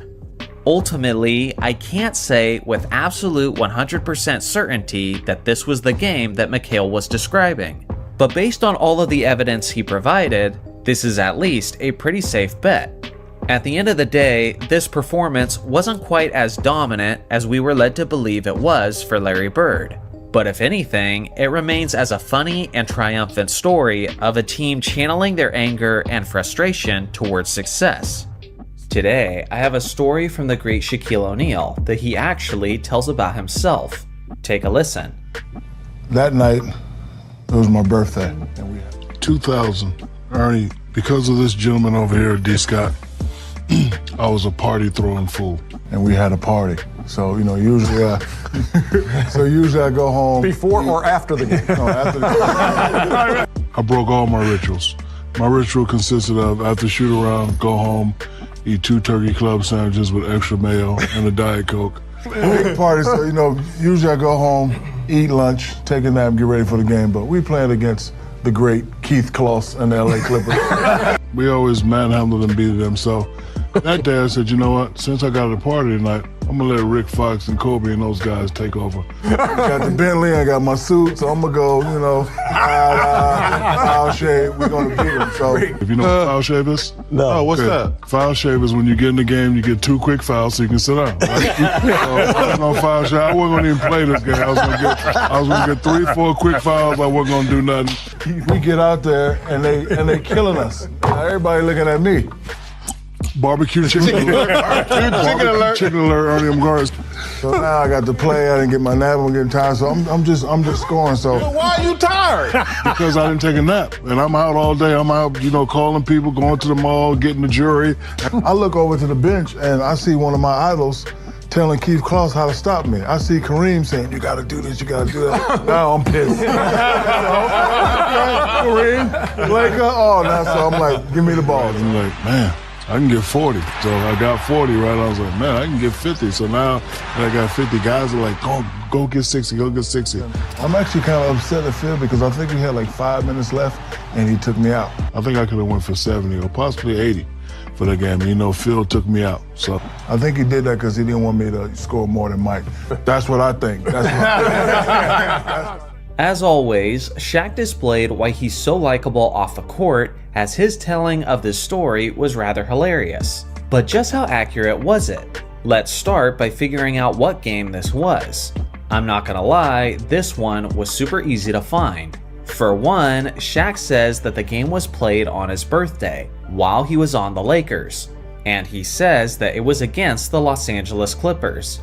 In Shaq's career with the Lakers, he only played 4 times on his birthday, and only one of those games were against the Clippers, which tells me that I found the one contest that he was talking about.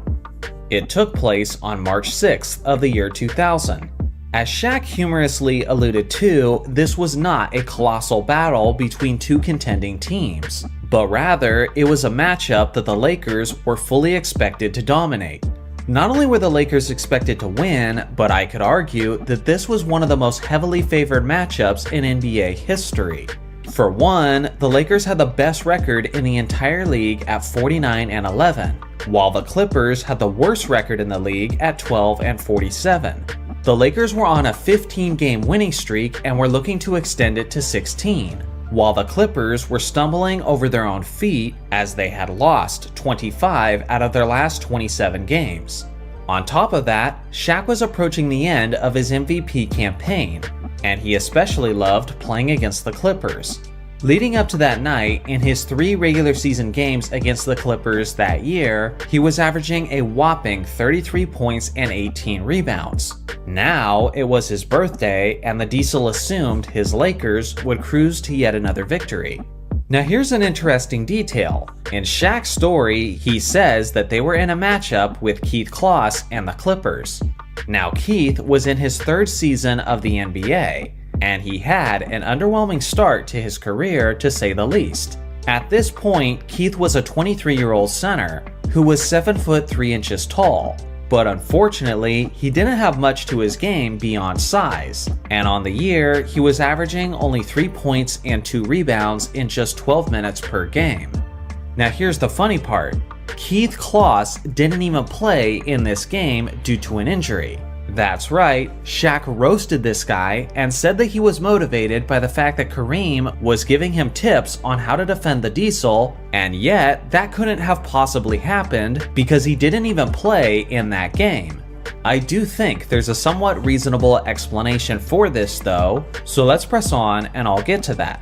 Now Kareem Abdul-Jabbar did actually work as an assistant coach for the Clippers at this point, and his specific role was to help develop the young centers on the roster, and this information will be vital to remember in a bit. Now, when the game actually started, the Lakers looked sloppy and sluggish to say the least, which kind of makes sense since they were on the second night of a back-to-back, and based on Shaq's attitude, they were taking this inferior Clippers team for granted. Shaq wasn't yet having a big game offensively, but he was applying the pressure on the interior, which was resulting in the Clippers' bigs getting in foul trouble. The starting center who was assigned to guard Shaq was the second-year 7-footer Michael Olowokandi, who was a decent player and at least had some size to challenge Shaq. But with just under 8 minutes left to go in the first quarter, Michael received his third personal foul and had to be rushed to the bench for the foreseeable future. With a 7'3" Keith Kloss out with an injury, and with a 7-foot Michael Olowokandi in foul trouble, one of the only quote big men available to defend Shaq was the 6'9" power forward Anthony Avent. This was a subpar player who was averaging barely over 1 point and 1 rebound that season in 7 minutes per game. As a 6'9" power forward with typically limited minutes, he probably never thought he would have the assignment of containing the 7'1", 330-pound Shaquille O'Neal in his prime MVP season. But alas, here he was. Now understand the moment before I make my next point. At the time Michael goes out and Anthony subs in, there's just under 8 minutes left in the first, and the Clippers are beating the Lakers 13-4. As Shaq described in his story, they're getting killed by the Clippers, when allegedly Shaq looks over to the Clippers bench and sees Kareem giving advice to Keith Kloss on how to defend Shaq. But again, Keith wasn't playing. So what I actually think happened is that it was at this moment where Shaq saw Kareem giving advice to the 6'9" Anthony Avent on how to defend him. This makes total sense considering how it lines up with the story. Anthony probably had little to no experience defending Shaq, and considering how Shaq immediately becomes extremely aggressive after this substitution, as if he's very pissed off. The action now resumes with Anthony on an angry O'Neal. Less than a minute later, Shaq immediately goes to work and hits the first field goal over the outstretched arm of his 6'9" defender. A minute and a half later, Shaq catches the ball in deep and scores this finger roll that Avent was helpless to defend. The very next play, Shaq swats Lamar Odom's shot, he secures the rebound, leads the fast break, and ends the play heading to the free throw line. Just from simply watching the game, you could see how his energy shifted with rageful intent. By the end of the first quarter, Shaq had 10 points and 5 rebounds, but the Clippers still had a 5-point lead. But the damage was only getting started. This game turned into one of the ultimate examples of how Shaq's dominance affected opposing teams. Into the second quarter, and now Avent has his third personal foul. So the Clippers had to put another power forward on Shaq, the 6'10" Peter Chilcutt. But of course, Shaq goes on to dominate him, and now he's in foul trouble as well. At halftime, basically anyone who was ever in the vicinity of Shaquille O'Neal was now in foul trouble. After 2 quarters, Michael Olowokandi, Anthony Avent, Peter Chilcutt, and Lamar Odom each had 3 personal fouls, and Shaq simply had 26 points and 11 rebounds on 9 of 14 shooting. And that was his worst half. The Lakers were entering the third quarter with a 1-point lead, and now, with a bunch of cautious defenders in foul trouble, Shaq was really ready to blow this thing open.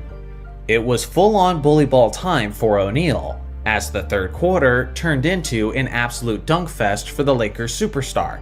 Despite the Clippers' bigs trying to play cautiously, the Diesel still forced them into further foul trouble, as Olowokandi picked up his 4th, Odom picked up his 4th, and Peter Chilcutt picked up his 5th. All in the third quarter. Through 3 quarters, the Lakers were up by 12, and Shaq had 42 points and 16 rebounds on 16 of 23 shooting. But despite the outcome starting to become obvious, the big man still wasn't done.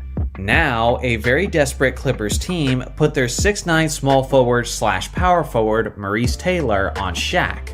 And in the fourth, he quickly picked up his 3rd, 4th, and 5th foul. Also, Olowokandi picked up his 5th, Lamar Odom picked up his 5th, and Peter Chilcutt fouled out. By the halfway point of the fourth, the game was a complete blowout. What was supposed to be a road crowd was now completely electric in favor of the Lakers. Lob passes, thunderous slams, and one plays were happening basically every time down the court. Shaq was now sitting at 59 points. And then, with just over 3 minutes left in the game, one of my favorite sequences in basketball history took place. The Lakers get an offensive rebound off of the Shaq miss. Then, after Kobe gets the ball on the perimeter, he drives and unselfishly passes up an open layup so Shaq can score his 61st point on his birthday. The Lakers then get a stop, Shaq gets the rebound and takes it into the front court before he throws this iconic lob to Kobe Bryant. The building erupts in excitement, and Shaq and Kobe share a moment that pretty much sums up their championship seasons in Los Angeles. A couple plays later, the Lakers intentionally foul to allow Shaq to leave the game. He went to the bench with 2 minutes and 35 seconds left in the game and with a 20-point lead, as the Staples Center crowd gave him a standing ovation. At the end of the night, Shaq had a whopping career high of 61 points, 23 rebounds, and 3 assists on 24 of 35 shooting, and the Lakers extended their winning streak to 16 games, with a final score of 123-103. Ultimately, it was an amazing night for Shaq, but unlike several guys in the series so far, he wasn't the most accurate storyteller. For one, Keith Kloss didn't even play in this game, which is the guy he made it seem like he was destroying. And second, Phil Jackson didn't take him out with 5 minutes left to play to prevent him from scoring more than Michael Jordan, but he took him out with 2.5 minutes left to play when they had a 20-point lead over the worst team in the league. Regardless, I'm glad Shaq told the story the way he did, because that's way funnier than my version that obsesses over the details. Today, I have a very famous story from Iman Shumpert, as he describes a game he was in with Kobe Bryant. Take a listen. Garden, which I can't remember how much he had, but I know I had multiple steals against him, to where in the game, in my head, all I'm thinking of is when I have this conversation with my brother after the game, how I'm gonna tell him how I stole the ball from Kobe. How I stripped Kobe before he was finna take a shot, how I drove by Kobe and got a dunk. Like, I'm thinking about all these things in my head, and I'm like so geeked. The fourth quarter start. Wait, you were already celebrating? Not celebrating. In your head, though, you were already like, in my head, I'm just thinking. To tell. You know what I'm saying? Right. I'm just thinking like, gee, I was having that out-of-body experience. Like, yes, gee, like, let me appreciate, this is amazing. Right, we in the garden, they going crazy. I got my player editions on. I just stole that thing from Kobe, like, you know what I mean? Linsanity was going on. I'm like, wait, was this the Friday night game in the Garden, the Linsanity game? It might have been. But the one that no, it wasn't that. I honestly can't. Because Kobe went for 34 that night. This is what I'm explaining. And he went off in the fourth quarter. This is what I'm explaining. Okay. The fourth quarter starts. And Kobe said, "You had a great game." Oh my God. Said, "Yo, you had a great game, young fella." But I'm looking like, bro. There's still another quarter. I swear I looked at the clock like, but I'm looking like, it's 12 minutes. What you talking about? Like, what was that? You know what I'm saying? Like, you ain't said nothing the whole game. I've been talking shit. I done stole the ball. I'm hyped as hell. It's Kobe Bryant. He ain't said not one word to me. Great game, young fella. You know, locked in. The man come down. You remember he came shot fake, threw it off the glass, caught it, threw it to the corner. I'm like, bro, what you on? Like, bro, you been regular all game. Shot, get to the spot, shot fake, spin, pivot over here, spin back on the foot, drop it off the glass. I'm like, bro, what's going on? Then he pulled up from like 35 feet on some Steph Curry shit before Steph was doing that. He pulled up and laced it. I'm like, they called a timeout. Dan Tony looking at me. I'm like, bro, I ain't. Now, as we all know, this is an incredibly famous and popular story from Shumpert, as pretty much anyone who closely follows the NBA is familiar with it. I'm sure most of you have seen the highlights from this contest, and honestly, it wasn't difficult for me to verify which game it actually was.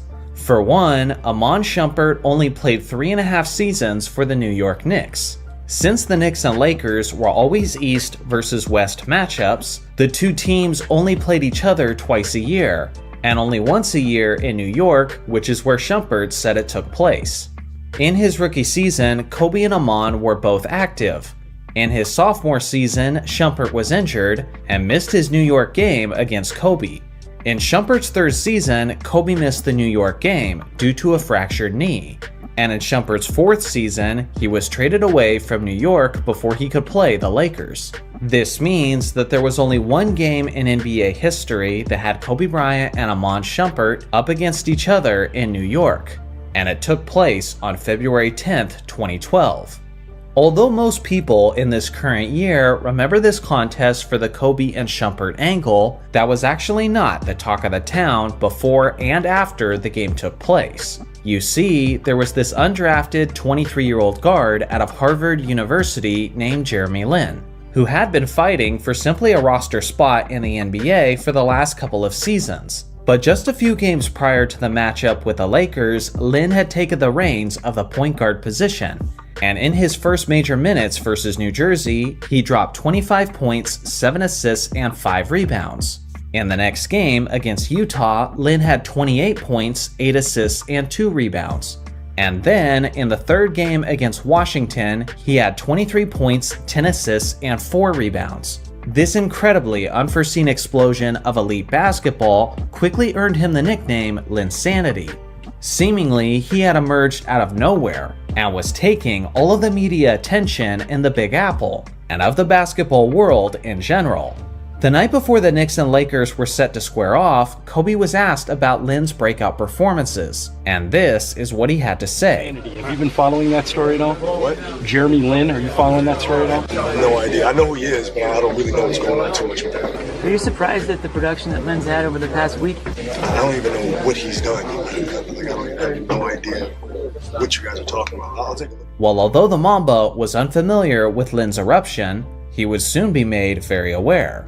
The Lakers were on the second night of a back-to-back after a tough overtime victory over the rivaled Boston Celtics, and had an underwhelming 6-seeded record of 15-11, while the New York Knicks were on a 3-game winning streak but sitting at only 11-15.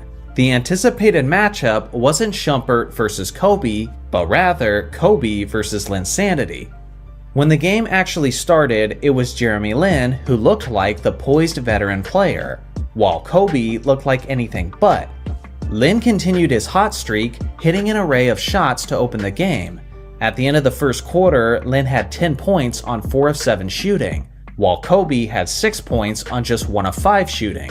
The second quarter was a bit stunning as well, as the Mamba attempted only 1 shot that entire period, missing his lone attempt. As Shumpert described, not only did Kobe seem regular, but dare I say he seemed low energy. On the other hand, Lin kept torching LA, as he scored another 8 points in the second quarter, giving him a total of 18 points and 5 assists heading into halftime, and the Knicks held the lead 49-41. Now, contrary to popular belief, it wasn't actually Amon Shumpert who spent the majority of the time guarding Kobe up to this point, but it was actually his 6'7" teammate Landry Fields. Heading into the third quarter now, and Fields continues to do a solid job of guarding Bryant. Kobe proceeded to miss his first 5 shots of the third quarter, making him an ice-cold 1 of 11 from the field. It appeared as if he was going to have an embarrassing finish and one of the worst games of his entire career, when suddenly Kobe hit a switch. You could see the intensity on the Mamba's face as he decided to be more aggressive offensively and was now committed to shooting his way out of this slump. After starting 1 of 11, Kobe proceeded to hit 5 out of his next 6 shots, and the momentum started shifting back in the Lakers' favor. Bryant cut the lead down to 6 at the end of the third, and that's when a concerned Mike D'Antoni decided to make a defensive switch from Landry Fields to Amon Shumpert. And it was at this point where the famous interaction happened between Kobe and Amon, as he told him that he had a great game. Kobe immediately went to work as he scored his first basket of the fourth by overpowering Shumpert to the cup. With just under 8 minutes left, Kobe got the iconic off-the-backboard assist to Pau Gasol. At this point, Kobe was unleashing his wrath, as he was doing everything in his power to keep the Lakers in the game. But what Shumpert doesn't mention in his interview is how it wasn't just the Kobe show, but it was an epic solo duel down the stretch, as Kobe and Jeremy Lin were trading clutch baskets throughout the fourth. Every time Kobe did something special, it seemed like Lin had an immediate answer on the other end. With just under 6 minutes left in the fourth, Lin hit this dagger three-pointer, which extended the Knicks' lead to 13. And although Kobe wasn't aware of Lin's sanity the night before, he certainly understood it now, as he was witnessing its very peak. The Mamba kept shrinking the lead back to single digits, and the trading of clutch plays continued all the way down to the final minute of the game. With 52 seconds left, Lin went to the free throw line where he scored his 37th and 38th point, and the New York crowd chanted MVP in his honor. Then, with 17 seconds left, Kobe hit that deep Steph Curry type 3 that Shumpert alluded to, which cut the lead down to just 5. But at that point, it was too late, and the Knicks ended up securing the victory 92-85, which extended their streak to 4 games, and Linsanity eventually took that streak to 7. Despite it being a very low-scoring affair for the two teams, it was still a classic solo battle, as Lin finished with 38 points and 7 assists on 13 of 23 shooting, while Kobe poured in 34 points and 10 rebounds on 11 of 29 from the field. Ultimately, Shumpert appears to be another accurate storyteller in this series, and what amazes me most about all of this is how I remember watching this game in 2012. And at that point in time, I remember that everyone was talking about the craziness of Linsanity and how he outplayed Kobe Bryant. In 2012, Kobe was the afterthought of this evening. But now, in this modern year, it seems that Jeremy Lin has become the afterthought, thanks to the hilarious and epic storytelling of Iman Shumpert and the immortalized reputation of Kobe Bryant. Today, I have a story from an NBA legend, Kevin Garnett, as he describes a game he was in with Michael Jordan. Take a listen. One of my favorite MJ story is, since this is out there, we in Chicago. You know, it's my rookie year, second half of the year. You know how you're not caught on now, right? Now you got your little 1-2 moves, you getting them off right now. You got some confidence, right? So I'm in that. So I'm in the wave. I'm playing decent. I'm starting whatever. However, we get to Chicago. Ronnie was just in the bad crash. I haven't had no sleep, so I'm on a getting back to the go. I got about 70 people at the game, the hood in here. We all in here, right? So I'm just on one, but I haven't had no sleep. I'm just on like a, I come in here, man, and it was hard seeing my partner in the bed like that. He had a big ass halo around his neck, but he was such in good spirits, man. Phil, shout to Ronnie Fields, my dude. He still was dunking with that shit on too. Listen, bro, he was dunking that motherfucker, doing the same dunks with that halo on his head, which is crazy. Anyway, I'm playing, right? But JR is having a good game, JR Mike. JR Ryder. JR Ryder, shout to JR Ryder, right? Easy Ryder. So I'm like, as we come out the timeout, just I'm on, y'all. I can't even explain it. I was just like, keep killing that nigga, yo. Killing that nigga. Boning him, yo, straight up. You having a good game, Joe. Keep going. But it was on some like just fly by, like he was like, yeah, you too. So as I'm walking off, the nigga right here, Mike can hear me. But I don't really give a f. I'm like, so I double back like, yeah, man, you keep killing that nigga, yo. You killing that motherfucker. So as I say that, I feel it. Hands on hips, legs locked. Then look. The nigga stabbed me for about 15 seconds. You feel that? So I start to feel it. There's 2 ways you can go in this. I can walk this off out like I don't even feel it and play it off and dummy out. Fuck that. Now I'm in here, I got so I'm on.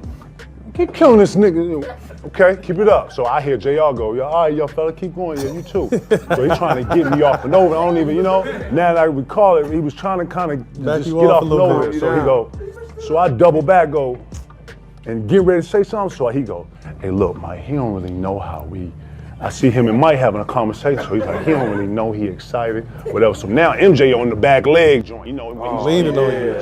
Is that right? Okay, yeah, huh? I can't even really describe the next like 6 to 7 minutes of play, y'all. In this next 6 to 7 minutes of play, y'all, we get 2, not 1, 2 10-second calls. You know, when you bring the ball up, you you got to get across half two court. 10-second calls. We down 25 now. It was just at 2. Mike had 18. He had like 40 now. JR, myself, we ain't scored in like about 4 minutes. Then I subbed like 3 of the starters. Like, it's just finally flipped. It got bad quick, yo. I come to the joint and they know this. When you come and you've been on the run, when you not got back on the floor, got back, had to rebound, and you feel like you on defense all the time, you come to the bench like this. So I was like, JR, man, my bad, dog. I'm sorry, man. I'm sorry. He like, it's cool, man. I told you, just shut your ass up, man. You're not fucking. So you got in between the Gatorade there where you like, damn, and next thing you know, we over there like this. That's it. And Mike came down. Okay, young fella. Okay, damn, young fella. Damn, y'all done? Damn, young fella. Never talk to Mike ever again in life. So obviously, KG is a really good storyteller who's incredibly funny and entertaining. But just how accurate is this story? And what were the details about the contest? Well, let's go over the specific information he gave us. According to Garnett, it was in his rookie season, which was the 1995 to 1996 season, which just also happens to be during the Bulls' historic 72-10 campaign. He also stated that the game was played in the second half of the season and it was in Chicago. And that comment right there gave me basically all the information I needed. Since the Bulls and the Timberwolves are in separate conferences, they only play each other twice during the regular season. One game is in Minnesota and one game is in Chicago. So the only game that fits Garnett's description was in the second half of the season, and it occurred on February 27th, 1996. Heading into this matchup, no one expected this to be a close competition, as the Bulls had the best record in the league at 49-6, while the Timberwolves had the second worst record in the Western Conference at 16-37. When the game started, it looked like it was going to be another routine victory for Chicago, as the Bulls burst out of the gates to an 11-2 lead. To their credit, the rookie Garnett and the third-year player Isaiah Rider didn't seem too rattled by the moment. After the initial run, the Bulls appeared as if they were in a somewhat relaxed state, and as a result, Rider and Garnett started going to work, slowly closing the gap. KG didn't look like a rookie, but rather he appeared as if he was in his prime form, as he had 16 points by the end of the first half. Thanks to this incredibly difficult running three by Tony Kukoc, the Bulls only had a 3-point lead heading into the start of the third quarter. Throughout the third, it was Rider who was putting on a show for Minnesota, as he was scoring in a variety of ways and was consistently beating the Bulls defenders off the dribble. At this point, there's roughly a minute and a half in the third quarter, and this is where I believe the initial moment took place, where KG pissed off Jordan. Remember, when Garnett was telling his story, he did say that it was a 2-point game before Jordan's onslaught, and that's exactly what it was at this moment, as the Bulls led 74-72 heading into the timeout. As you can see from the footage, as they're heading to the sidelines, KG grabs Rider from behind and starts enthusiastically telling him things into his ear as they pass by Michael Jordan. I believe this is what Garnett was talking about, and my claim is immediately supported by the fact that Jordan came out of the timeout looking like a man possessed. Jordan looked so determined, as if passing the ball wasn't even a thought that he considered. The extremely aggressive MJ scored 8 points in the final minute and 30 seconds of the third quarter. Now, to KG's credit, the one thing he seems to be forgetting is that he actually played pretty well after this moment, continuing to have an impact both offensively and defensively, despite MJ's wrath being in full force. In the fourth quarter, MJ continued his dominance, as you could tell that his energy shifted, as he seemed like he had his mind completely set on scoring on each of these plays. After this difficult fading jumper over Ryder, Jordan had extended the Bulls' lead to 16, and even the commentator was stunned by the surge as he said, I didn't think he was going to get 20 tonight. He's got 33. Just a couple plays later, to add insult to injury, MJ hit this ridiculous backwards layup, displaying the kind of night he was having. Garnett was actually the one who had the last highlight-worthy play of the night, as he converted this thunderous slam. But at that point, the damage was done, and the Bulls